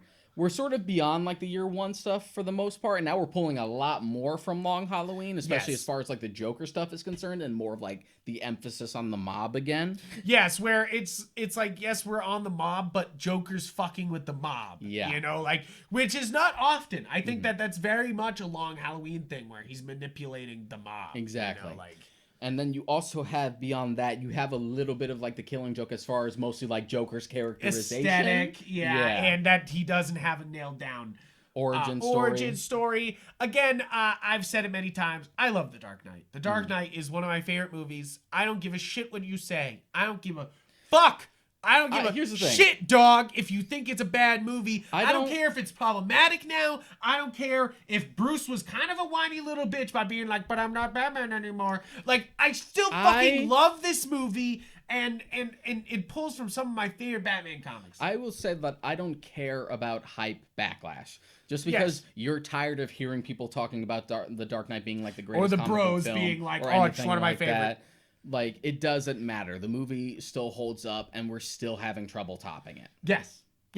Regardless of whether you're tired of hearing about it or not. Yeah, shut the fuck up. And try to top it a little bit. And so you got a little bit of year one, mostly Long Halloween, Killing Joke, and there's also a little like original OG Batman #1 in there. Yes. Because the introduction of the Joker was like very much just like murderer. it's a murderer. Yeah. This is before he got like so... There's a little bit of flamboyance in that original Joker story. Yeah. But it's mostly just like, no, this is basically a terrorist. Yeah. Right. And there's a lot of that in The Dark Knight. I think that's what's the great part about Batman the Animated Series is that they were able to like hide this like full-on terrorist in this kid's show, and like I think that's what will always stand out to me is that like they went the full-on terrorist route of Joker but like hid it inside of a kid's show somehow, you know, and you're just like I still dream about the smiling fish. That fucks me up for life. Like, you know, like and that we haven't brought it up yet, but it's definitely going to be part of the year influence. one bundle. It was part of the year one bundle, but it's part of the influence on The Dark Knight is The Man Who Laughs. Because this is another fantastic Joker story. There's a bunch of them. There's one literally called Joker by Brian Azzarello that I had back there. Another great one. But The Man Who Laughs is probably what you most... When you read it, you'll be like, oh, this is very Joker. You know, like, because, yeah, a lot of people have pulled their Joker... like story feelings from this, where Joker fully goes terrorist, you know, like, and just takes apart the GDPD. It understands the Joker so well that the book shares the namesake with an actual black and white horror film from the old days called The Man Who Laughs, which was the direct inspiration from an aesthetic standpoint for the Joker. This is also a crazy story because it's funny because a lot of the Batman stories we bring up do not involve other DC superheroes in any way. Like sometimes, like we brought up Returns and a few others that have Superman in them because you can't have best friend not there. But this is the one where they're like, Alan Scott, you know, because he's also in Gotham, you know, and you're like, yeah, Alan fucking Scott. Like, guys, if you didn't know, the fucking new Green Lantern show that's going to be on HBO Max is with Alan Scott is going to be absolutely banging. It better be banging. But we can save more as far as Man Who Laughs for like the year one bundle because we're still on the movie. We're still on the movie. Yeah. But the kind of ruthlessness of Joker is definitely taken from here. So, as far as Dark Knight Rises is concerned, obviously we can't talk about the Batman because it's not out yet, so we don't know what it's directly pulling from. We do have ideas. We do got ideas. We can already get like the vibes from the trailer, but we have to see the movie. I think it's very much it's a little Long Halloween. Yeah. A little I don't know, because they push Riddler far, so but there's definitely a lot of like Penguin involvement, so it's like we'll see. We'll see. So as far as Dark Knight Rises is concerned, I feel like this one has the most like overt pulls. Yes. This one is like really just like we are pulling from these stories directly. It's kind of funny because I feel like Christopher Nolan up to that point was doing his own thing but loving Batman comics. This one seems the most like, oh, I've read this Batman comic, Rises is very comic booky as a sort of like a contrast to the other two films. Yeah. I love Dark Knight. So the direct pulls for Dark Knight Rises are specifically Nightfall, No Man's Land, and The Dark Knight Returns. So Nightfall and No Man's Land, you'll often get them confused because it is just full on Gotham taken over by they're both something. Big, they're both big, long Batman stories written by Literally Chuck Dixon. took all summer, like to tell, but they were all like all of Gotham has fallen, and now it's so. Nightfall is very much the plot of this movie. That Bane comes in and he says, "I'm better than you, and I'm gonna kick your ass," and he does, and then takes the city. Yeah, and that's what happens in Dark Knight Rises. Is like Bane comes in being like, "I am your antithesis, and I'm gonna kick your ass." Yeah. So with the comic book storyline, you sort of have like this whole ongoing storyline of like Jean-Paul Valley taking on the mantle. Big metaphor for how like comics have moved to like more violent anti-heroes as opposed to like good wholesome American superheroes, and how that was like a direct like deconstruction of that and criticism of it, especially in the midst of like other 90s storylines like Death and Return of Superman, like Clone Saga, stuff like that on Marvel's side. A lot of that stuff was moving in that direction, so it was a direct just like criticism and critique of it. So as far as Rise is concerned, then you get to No Man's Land. No Man's Land is where Gotham is sealed off from the rest of like greater civilization, and things just get hectic because that's like the villains. It's all the villains kind of team up together. Nightfall definitely has other villains in it, but this is definitely Bane handing an ass out to Batman. You know, breaking his back, breaking the bat. That's why it's called Broken Bat Part 1. And then the next one's called Who Rules the Night, because then it's literally the fight for Gotham. So you have like that element, like the more like separated from like the rest of civilization and like all hell breaking loose is more so No Man's Land. There's even a little bit of No Man's Land in Arkham City. Just the idea of like sealing off like one whole section of the city and just letting them kill. It's kind of funny. They're all like that. Like a lot of what Chuck Dixon did at the time has still stood the test of time. You know, like Batman fared pretty well in the 90s when at a point where a lot of superheroes were struggling. The 90s were rough. Yeah, the 90s were rough for a lot of comics, and still Batman succeeded. And then the Dark Knight Returns aspect, we've already talked about Dark Knight Returns in depth, is just the idea of a Batman who's retired and coming back to the fold. He's not as like in shape as he used to be, and he has to like sort of return to the fold, etc. There are even like lines that are directly lifted from the Dark Knight Returns. Seriously, they literally like take him. The two cops that like run into him, just like, "Oh, you are in for a show tonight, kid." Just seriously, the like old veteran cop who knows Batman from back in the day as opposed to the rookie. Yep, and also, did they have a few mutant lines in there? I don't remember any mutant lines specifically. No. I don't remember, but so moving on though, because that's the movies. Those are the big ones. Those are the big ones. If you've seen the movies and you like them, these are like the direct stories they're like pulling from if you're interested. So let's go into the Robins, because an important part of Batman is the Robins. And a lot of people will look at Batman and go, "I'm into Batman, but I don't like Robin." You know, I don't see the point of the endangered child. And you're just like, as a Batman guy, my one thing is, yes, endanger the child. Yes, that's very bad. Yeah, that's one of those things where like that's the escapism part. That's the like suspension of disbelief. But I think they go through a lot of iterations of Batman to try to see what fits. And the reason why they've stuck with Damian Wayne, or the many Robins as they do now, is that like Damian Wayne finally fits the role where it's actually his son, and he's only endangering his son, you know, like that who's and the a idea trained that assassin, like a trained assassin, who's so grown up. he can hold his own. Yeah, it's not just like Bruce beat the shit out of Dick Grayson, so he was tough enough. Like, which is basically what happens to all the other Robins. So here's what we have as far as like Robins are concerned, and just like a basic introduction to them, because I feel like one of the things you might be confused about is especially wait, there's jumping in. how many Robins in there? You're Yeah, like, jumping into like Court of Owls first, especially, it's just like. The New 52 had this thing where it's just like, yeah, Batman had 3 Robins in the course of 5 years somehow. And somehow we fit them all in. Yeah. And you're just like, but what? Yeah, what? exactly. So as far as like the first one is concerned, the OG is Dick Grayson. Yes. The one you probably think of is Dick Grayson. Like, most of the time when you are seeing a Robin, it's Dick Grayson. It tends to be Dick Grayson. It tends to be Dick Grayson. In the animated show, it's Dick Grayson. And even 66, all the way back to Adam West, is Dick Grayson. You know, the Batman has Dick Grayson. The Brave and the Bold has Dick Grayson. Yeah, and it's not often changed from him. And to be fair, Dick's one of the best Robins. Yeah. And he's one of my favorite Batman family members. So Dick is the OG one, who would later become Nightwing. Yes. As like a move to sort of like separate himself and become his own man, because back in the old days we actually sort of emphasized the legacy aspect and actually allowed these characters to age a little bit and sort of like move on, which we've sort of like cowered away from. Yeah, we're like, now, whoa, now he's super young, don't worry about it. Because we gotta like we gotta keep this going as long as possible. So it's just one of those things. So after Dick Grayson had become Nightwing, and he also had adventures with like the Teen Titans and stuff. Yeah.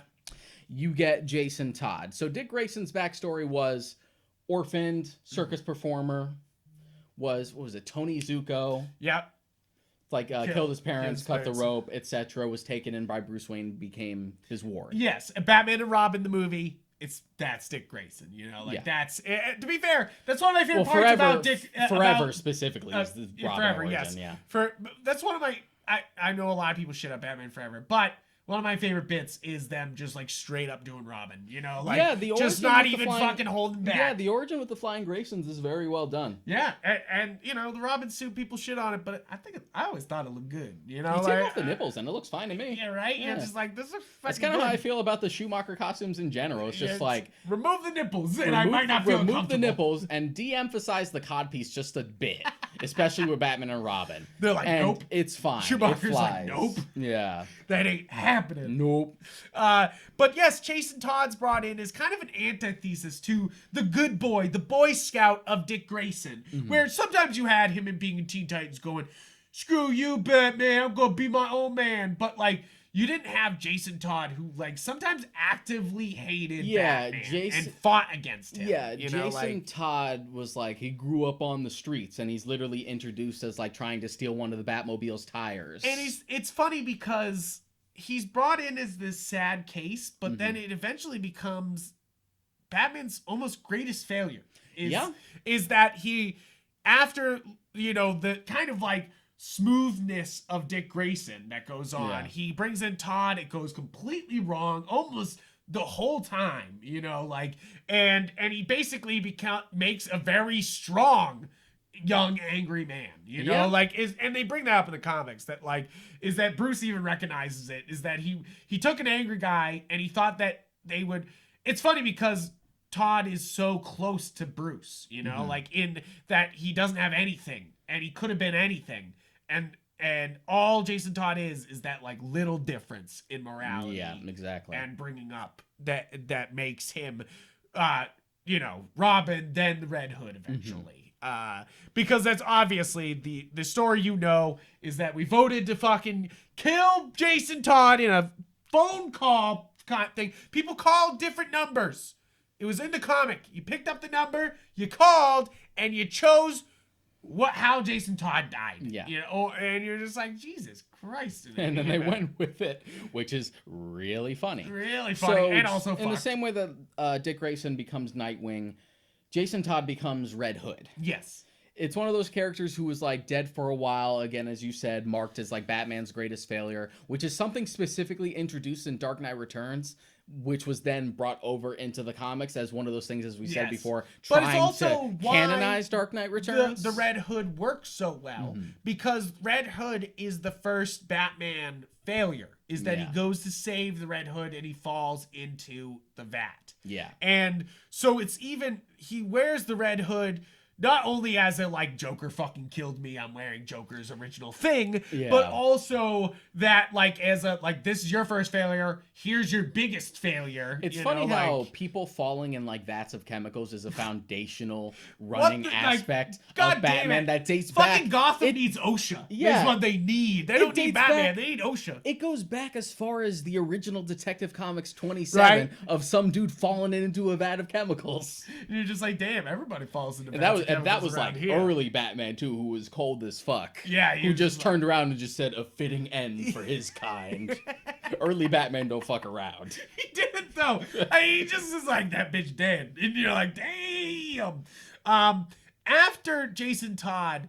Not even afterward, because he goes Batman. He does go solo after Jason Todd, and for a while there's definitely like this angry Batman, like I don't need nobody, dick your dick. Like he just like he keeps everybody away for a little bit. You of course have Carrie Kelly introduced in The Dark Knight, which is in her own little bubble because The Dark Knight Returns is outside of continuity. She's been brought in several times with time skips and things like that. She was in she was reintroduced for the New 52 for Detective Comics and Peter J. Tomasi's run. Which is wild. Yeah. You're just like, oh, what? Okay. Like, we're doing this Robin. Oh, that's fine, I guess. You're like, time is weird. So that's sort of like its own little future where like the mutants like run things and like this inspires like this young woman as Batman is returning that he like needs someone to like keep him in check. And I like Carrie Kelly because first off, the very first successful female Robin. There's not really a female Batman that's like there's obviously Batwoman and Batgirl and Batgirl, and you might as well have those mantles instead of just being Batman and being a woman, might as well have the title, they're already separate characters. We already tick those boxes. Yeah, so it's one of those things that I think Robin though can be ambiguous, and I think Carrie Kelly's a great addition. And it's one of those things that she's kind of so pulpy. It's such a great addition to Dark Knight Returns. I've said before that like Carrie Kelly's probably my favorite just because I like that pulp aspect. I like that they mixed it up by having a girl do it. Yep. And I like that Dark Knight Returns is such a dark story, especially for that time, that you actually get like this ray of hope in Carrie Kelly. Yeah. That doesn't feel like it undermines like Batman's like cool lonerness. Yeah, and it doesn't feel too hopeful that it feels hokey either. It worked that like Carrie Kelly was just like for a time like a hip teenager. Yeah, exactly. Who has also been through some shit. And next up was the next Robin in continuity, though, was Tim Drake. Yes. Now, Tim Drake is often looked down upon because he now is Red Robin. I feel like the problem is... He's the most Robin of the Robins, is what I always say. The problem with Tim is that we didn't really know what to do with him once we started to, like, bring Damian in. He didn't have, like, that clean succession of, like, Dick to Nightwing, Jason to Red Hood, Robin to Red Robin, and now he's on the Teen Titans. Yeah, like, I don't even think they call him Red Robin anymore. I think it's like Red Wing now or something. That's kind of weird. I don't know. Maybe the restaurant was trying to sue them. Yeah, right. Hey, you can't call him Red Robin. But even then, it's just still so too tied. And I know that that's like a thing from like older stories of like that mantle and like the cowl and stuff like that. Even Kingdom Come has that. Yeah, exactly. Like I don't hate Red Robin. I think it's actually kind of a cool character to bring in often. I just feel like we're in a spot where we don't know what we want to do with Tim. No, they still don't know. And there's no, to be fair, with all these other Robins, there's great stories of them. Yeah. Dick's got actually plenty of stories. Yeah. Jason Todd has Under the Red Hood, and his original death. And Tim had his own solo book. Yeah. And it was great.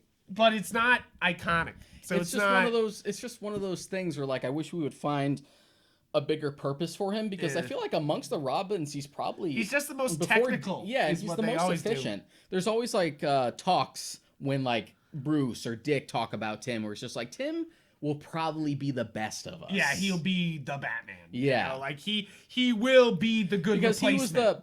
he was introduced at a point where Batman was starting to become more and more violent and dark and sort of needed that like angel on his shoulder after Jason's death. So Tim deduces that Bruce is Batman on his own because he is like one amongst the Robins, the real detective Robin.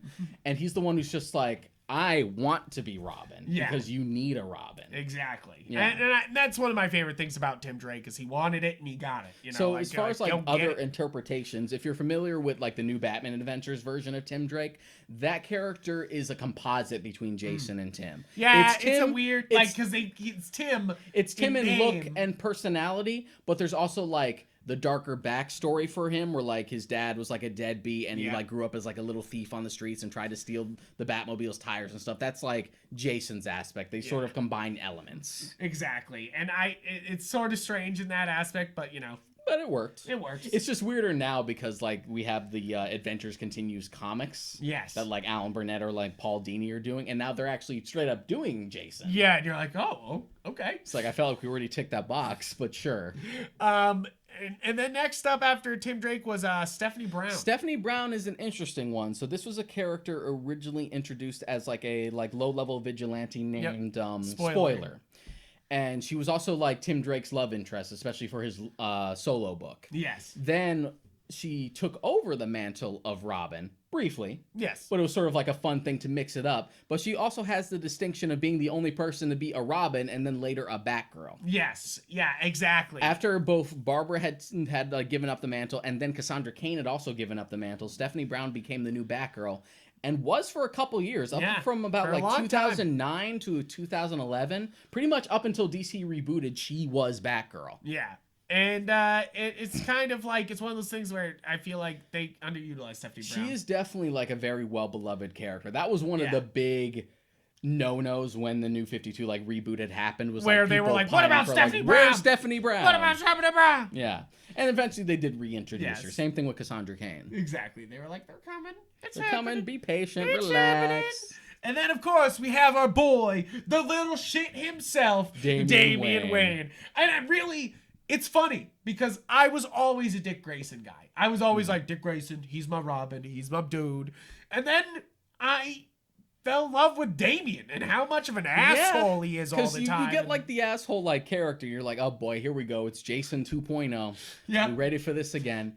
But then you sort of like get like the nuances of like the father-son dynamic between him and Bruce. And the idea is just like, yeah, this little shithead raised by the League of Assassins would be a cocky little prick. Yeah. And it gives Batman those dad moments where it's like, it's always been implied the dad moments, but this is literally his son. You know? Like, and sure, he might be a clone of him, but from, you know, whatever. So it's a complicated thing where like he's technically his son, but he's actually like a clone that like Talia Ghul had like carried, etc., and like raised to be like the successor. It's a whole thing. You want more details in it, that's where you go to Morrison's run. And then Morrison has the balls to introduce Damian, bring him on in, do tons of stories with him, and then right at the end of his run, he's like, I'm gonna kill him. And he does. He fucking murders Damian Wayne. Which means nothing as far as a spoiler is concerned, because if you don't know already, death, especially ever since the Death and Return of Superman, is a revolving door. Just fucking spins. Yeah, he's already back. He's been back for years. Like, it doesn't stick. No. But it was funny because he was back literally in another comic the next week. It was wild. It was like Grant Morrison killed him, but Tomasi still needed him, so he just brought him back. Like, I mean, they had this whole grief arc of him being like, Batman being like, what do I do without my son? I had a son and I don't know what to do. So he just had to like play to the aspect of just like he hasn't died yet. Yes. We're just playing within that bubble for as long as we can. And then they were like, and he's back. Yeah. They were like, and Lazarus pinned him again. So that's just one of those things where that's also where it comes in, where you sort of like compartmentalize different runs. Where like, oh, if you just want to think of it as just like, yeah, Damian died that day because that's what's counts for Morrison's run, then that's fine. But you also know in mainstream continuity, people come and go. People come and go. People die. People come back. It's open. It's an open door. You can compartmentalize to make it like work for this specific creator's like storytelling. Yeah. But don't try to take it too seriously. So one of the best little jump on points, if you want to start from the very beginning, is this year one bundle. Yeah, this is one I've like brought up before. I've always felt like 3 specific stories, like year one and Man Who Laughs and Long Halloween, had always sort of like been linked. But you also have other stories that are good and sort of take place like right after it, and then like all sort of lead into each other. Like they're not even trying to hide the continuity. It's like, no, this is right after this. But what I like about this bundle that I had written down is that with this bundle, not only do you get a great modern-ish, because 80s, not so modern anymore, not so modern-ish like introduction to Batman in a big way, but you also get like very different, distinct flavors of Batman in like one like binge. Yes, absolutely. So this binge is Batman Year One. Yes. And then Batman and the Monster Men, which literally Batman and the Monster Men, which is Mike Mignola and is I forget who's the other writer on it, but it's literally right after Year One. Year One like ends and Monster Men literally picks up like a frame later. Like they don't hold back that's in the same continuity. It literally, like Batman Year One just happened. I think Monster Men is Mike Mignola. No, who is it? It's Matt Wagner. Matt Wagner. Sorry. Yeah. Sorry to Matt Wagner. So he does both Monster Men and Mad Monk. Yes. So the idea is, first off, Wagner. Fantastic art. Which is sort of like a reinterpretation of an actually like much older issue of Batman that's sort of like reinvented for what at the time was like the new continuity. Yeah. Yeah. Exactly. So what you get between that, then you have the Mad Monk, which is also sort of like pulpy, adventurous, it's more Matt Wagner. And it's a direct sequel. Literally, yeah. If Batman Year One leads right into Monster Men ends and Mad Monk picks right up too. And then Mad Monk ends, and you could say the Batman, the Man Who Laughs is like literally right there. Year One does like already like plant the seed for the Man Who Laughs, because you have someone's trying to poison Gotham's reservoir. Yes, and they show off the card, and look, he's holding the fucking card. And it pays off in Man Who Laughs. Yes, exactly. It's right. It literally starts with the whole container of dead people by the reservoir, like they were saying, and it's the thing where this is such a powerhouse bundle, because then it goes right into Long Halloween, that like you get so many different writers too. Yeah. Frank Miller. You start with Frank Miller, Matt Wagner, where you get like this very like gritty, almost like operatic version of Batman, like very pulpy, very noir, which you'll get a little bit more later. Then you get the like 2-punch of Monster Men and Mad Monk, which is like pulpy, adventurous Batman. Yep. Like bigger, broader stories. Like kind of what he was intended to be. Yeah. Like very much like Indiana Jones-ish in a way, Like, so then right after that you get Man Who Laughs, which is like more grounded, back to basics, Brubaker but also doing crime. Yeah. Like, but then also introduces the big bad, so you have like that good like taster for the Joker. Yep. And then right after that you get into Long Halloween, which is like the big year-long storyline that like really goes into like mystery stuff. Yes, and also introduces pretty much the whole Rogues Gallery. Exactly. Like very, and then you go right into Dark Victory, which right after Long Halloween. So basically, if you like read these few books, you already are better off as to like knowing, especially for like this era of Batman, having a good idea more so than if you had just seen like adaptations. And it's funny because this era of Batman is viewed as like the era of Batman. When I'm talking about Scott Snyder's Batman, he absolutely loves this era. Like he even says it. The reason why he did Year Zero is he didn't want to do Year One. Year One was done, and he didn't want to do it again. It had gotten to the point where, as far as the New 52 was concerned, Batman had been relatively unchanged. Yes. But as they kept writing more and more stuff, it started to contradict the older stories. So they're just like, no, Year One doesn't fit anymore. We actually do have to like buckle down and do a new origin. And do a new thing. Yeah. And I love Year Zero. If you get a chance to do the Scott Snyder run. Zero Year is my favorite arc that he did in his run. It's fantastic. Well, no. That Death of the Family is one of my favorites. I like Death of the Family, but Death I prefer of the Family 0 Year. And Core of the Owls is my favorites. I love those. But I do like his other stuff. Endgame's really good. Super Heavy's really good. Right? I think that his whole run is incredible. Fantastic. So like, as far as like starting off, if you want like an easy answer to be like, what books?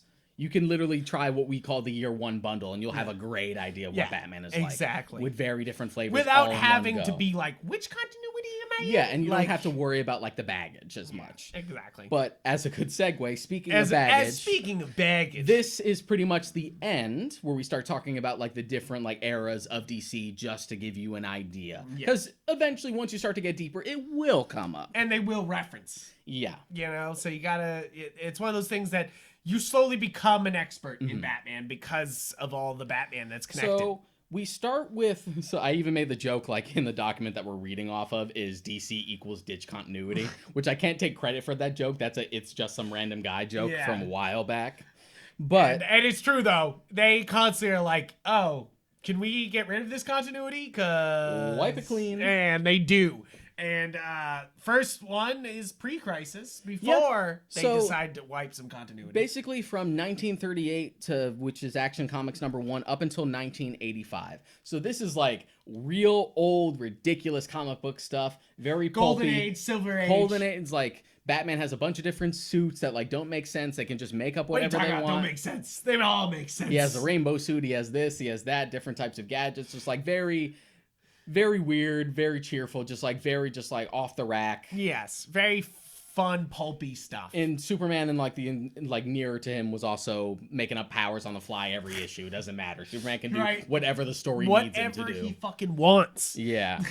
So you have that, which pre-crisis isn't very accessible to like new readers. No. So you don't necessarily need to worry about It's kind that. of, I feel like a lot of people don't get into comics because they think they have to go back to 1936 Absolutely to start reading. not. And you do not. There's all these continuity restarts because of this. So the reason we call it pre-crisis and then post-crisis is because in 1985 there was a big crossover event on called Crisis on Infinite Earths, which took the idea that because they were playing so fast and loose with different continuities as far as like their characters were concerned, there were different universes. And the idea behind Crisis on Infinite Earths was to do sort of a wipe the slate clean and streamline it to only one singular universe. Yeah. But instead of just doing it and not really explaining it and just renumbering it to #1 and just not worrying about it, they decided to make it like this big last showdown hurrah for like all the old universes where everyone is brought in and they have a big showdown with like this reality eating creature named the Anti-Monitor, in which they all have like one last swing. Event comics ever. It's the event comic that influenced every event comic afterward. If you're wondering why some event comics are the way they are, read Crisis. You know, like Crisis on Infinite Earths, it will be like, this is why all of these are like this. It's basically like a big series finale for that version of DC. Yes. So then after that, from like 1985 onward up until about 2006, we have what we call post-crisis, which is where we basically start and like recommend you read. That's where you get stuff like Dark Knight Returns and whatnot.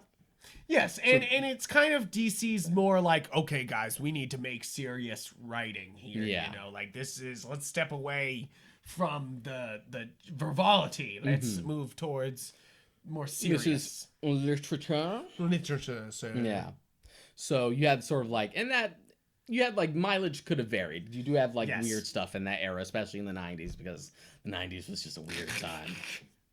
So you get up into about 2006, which you also have Infinite Crisis in the middle. Infinite Crisis isn't really a reboot. It's very, very, very soft. Yeah, it's very like, it sort of stopped things, and you're like, not really.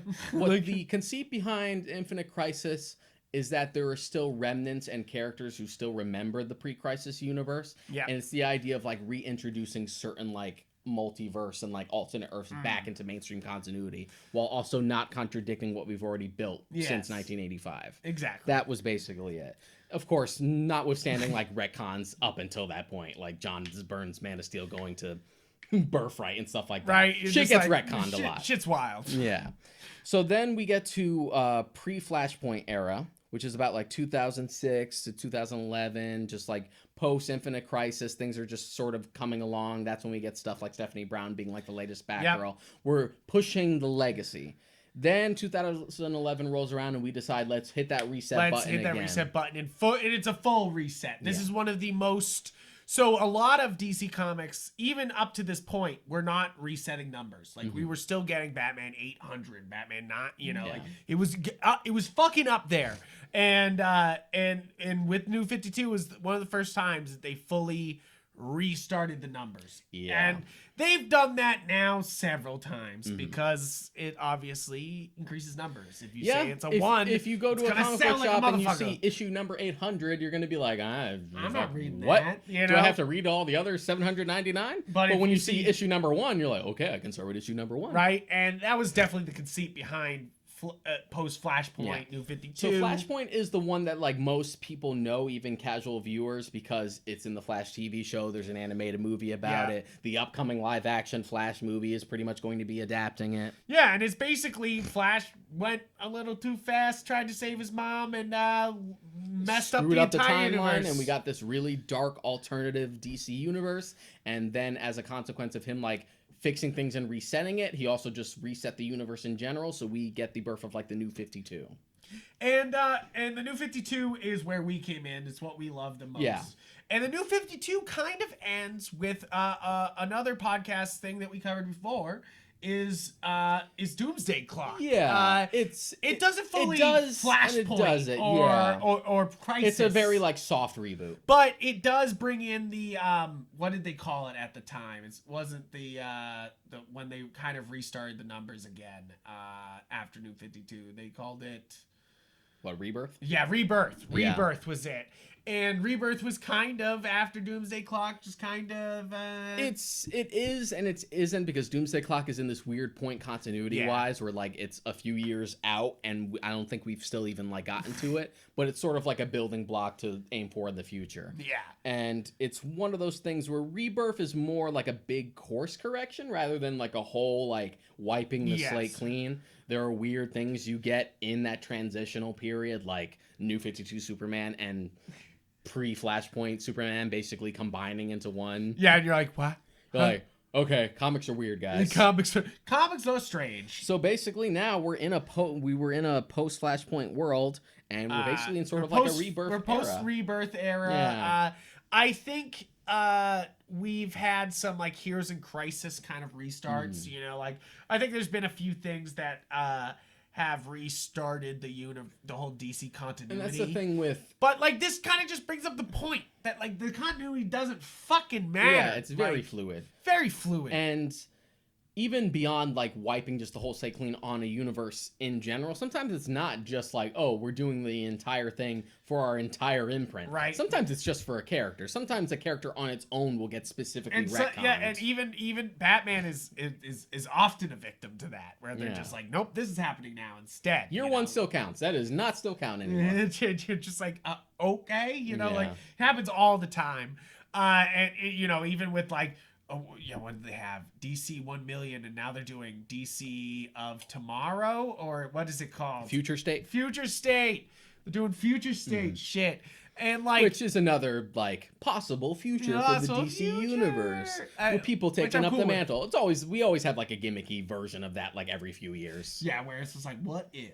Kind of stories towards the future, which I'm fine for. I'm always fine for those. Like, definitely. Let's go. Let's see these different versions. I love Elseworlds. That's one of the things about Batman. There's room for both. There's plenty of Elseworld stories. You have a million different like future Bruces. Yeah. You got Kingdom Come. You got Dark Knight Returns. You got Batman Beyond. You can pick your favorite. Pick your flavor. And that's basically the conceit behind this entire podcast, is that, at least, well, this episode really, and definitely the entire conceit behind the original podcast, is that, again, there's not one version. You're pretty much spoiled for choice, but this might help you jump in a little easier. Yes, exactly. Don't be intimidated. Don't be intimidated. Yes, we've been talking for almost 2 hours about Batman, but do not be intimidated. Jump in wherever you feel comfortable. Like, this is something to like give you the necessary tools. Yes, absolutely. And then anything else you can sort of fill in the blanks by context clues, or sometimes you got to go on a wiki dive. Yeah, sometimes. Those can be dangerous, of course, because they'll just spoil. Yeah, you can potentially spoil yourself. Also, what's a really good streamlined way to catch up on a character is if you can find specifically like officially published like encyclopedias for different characters. Yes. Like if you have like the old. Oh, where is it? Do I have the Batman one? I thought I did. Oh man, I did. I used to. I used to have that one. They definitely mark, like, there was a Superman one a few years ago, back when his 75th anniversary was, like, close.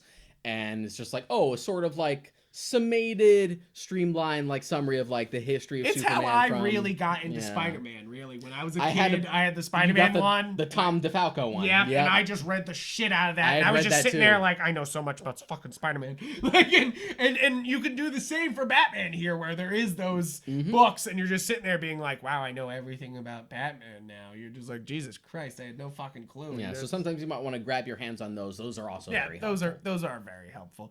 But really, the best Batman comic to get you into Batman comics is a Batman comic. Pick it up, read it. Like that's my advice. Is that Batman is great all over, and I know I'm biased, but it's one of those things that, like, go for it, give it a shot, try something today, and you will. There is something for you.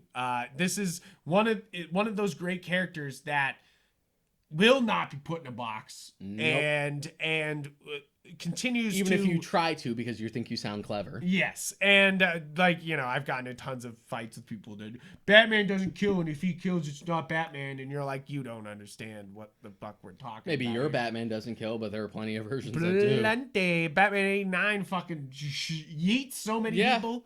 Like, that's why it's so funny that we're advertising Batman for the upcoming Flash movie. Where, like, the bloody bat symbol is just like, oh, I guess we're making Michael Keaton the Flashpoint Batman equivalent for this story. I'm like, well, yeah, but, you know, Burton's Batman was already killing willy-nilly, so it ain't that big of a deal for him. Matter. Yeah. Especially in Batman Returns, when he just fucking turns on the fucking Batmobile on a guy. Lights a clown on fire. You're just like, Jesus Christ, that man's dead. That man is dead. Kills another dude with a bomb with a smile on his face. You're just like, shit. But yeah, you know, that's the thing here, is that Batman, I love him with all my heart. I really do. Absolutely. That's the thing, is that I think there's a lot to be said and done with him. And I think that we've had 80 years of Batman, and I don't see any end in sight. I think that there's Batman stories to be told forever. Yeah, I want this quote. I'm gonna paraphrase it because it's been a long time. There was this great quote from Neil Gaiman, specifically pertaining to Superman at the end of the. Which Neil Gaiman, a Batman, is also great. We didn't bring that up at all, but do it. He has a great quote at the end of the Secret Origins documentary, which is about the history of DC Comics. And he says, I don't know how much longer books have for this world, but I feel like even beyond when books are gone, whether it's something you fold up in your pocket and keep with you, or if it's something that's beamed directly into your head with some future technology, I can guarantee you 200 years from now, kids will still wonder what's going on with Superman. Seriously though. Yeah. It's true, is that, like, it's one of those things that, like, it's so nice to be, like, we were kind of discrediting weekly comics earlier in the because we're saying trades are easier to get caught up and just jump into. But one of the nice things about weekly comics is that you do get to check in with your Batman. What's he up to this week? What's he doing? And here's the thing, you can go into a comic book shop and most of the time pick up an issue and just flip through it, see if it interests you. If you're lost, maybe pick up something else. If you're really into the story, pick it up, and there you go. You've already started the fire. And please just ask the guys in the store. Yeah. If there's one of these things that I hate, is being people sitting there confused, just ask the people. Yeah. They want to talk about comics. I guarantee it. Guarantee some Newberry Comics people want to talk about comics. I'm sure that they've dealt with, like, plenty of, like, mothers and grandmothers who would be like, my grandson loves Batman. Where do I start? Where do I start? Where do I go? Well, point grandma this way. Listen to this episode. But really, guys, thank you for listening to this episode.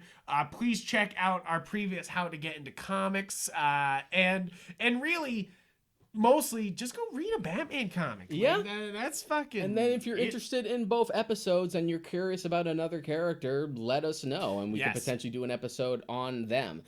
Though, as a strict disclaimer, we are mostly DC heads. I think that comes through whenever we try to talk about Marvel. Yes. We are DC guys. We are DC guys. So that tends to be the universe that we know more about. We could do... I could do a How to Get Into Spider-Man comics. I could do X-Men.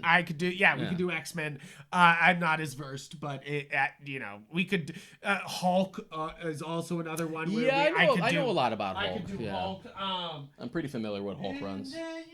Daredevil too, I think, but Daredevil's an easy Daredevil's one, I very think. easy. It would be Yeah. like a 15-minute episode where it'd be like, read Frank Miller, fuck. Frank Miller, then Bendis, then Wade. It's pretty easy. You're just like, there's Yeah. very specific people who you need to read, and that's it. It tends to be easier with characters that aren't necessarily like lesser tier, but not like S tier, like the huge heavy hitters like Daredevil or Swamp Thing, where it's so much easier to be like, well, only so few people have like tackled them. I've done it well, and I feel like our Wonder Woman episode would be kind of short also, where we'd be like, there's these couple good ones. Wonder Woman's Gail an Simone, interesting one. you know. You'd be pretty much go to like George Perez to Greg Rucka to Gail Simone to Azarello. Yes. Yeah. And then it would loop back to Greg Rucka again because he's doing it now. Yeah. But guys, let us know what you guys want to see, what you want to get into comic book wise. Let's find out. We'll help. And to help, you can reach us out on any of the social media platforms we're on. We're on Facebook.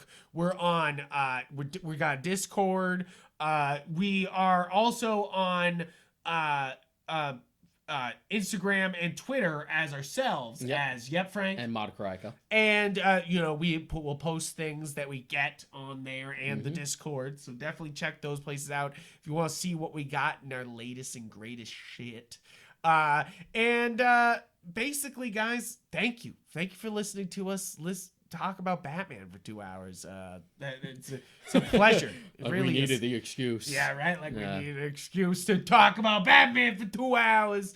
We do it all the time. We breathe and I do want to bring it back to that, like, it's funny that as a young kid, I didn't even like fully understand Batman. And he was still my favorite, like there's something inherently cool about him, you know, like not only is he the epitome of like a hero and stepping in to do it, but number one, and I don't know if we brought this up enough, but Batman is cool as fuck. There's nobody more badass, more cool than fucking Batman. And that's like, that's kind of it, is that like, is if you really want the reason, is that Batman can be every one of us, but also is the most badass of us all. Yep.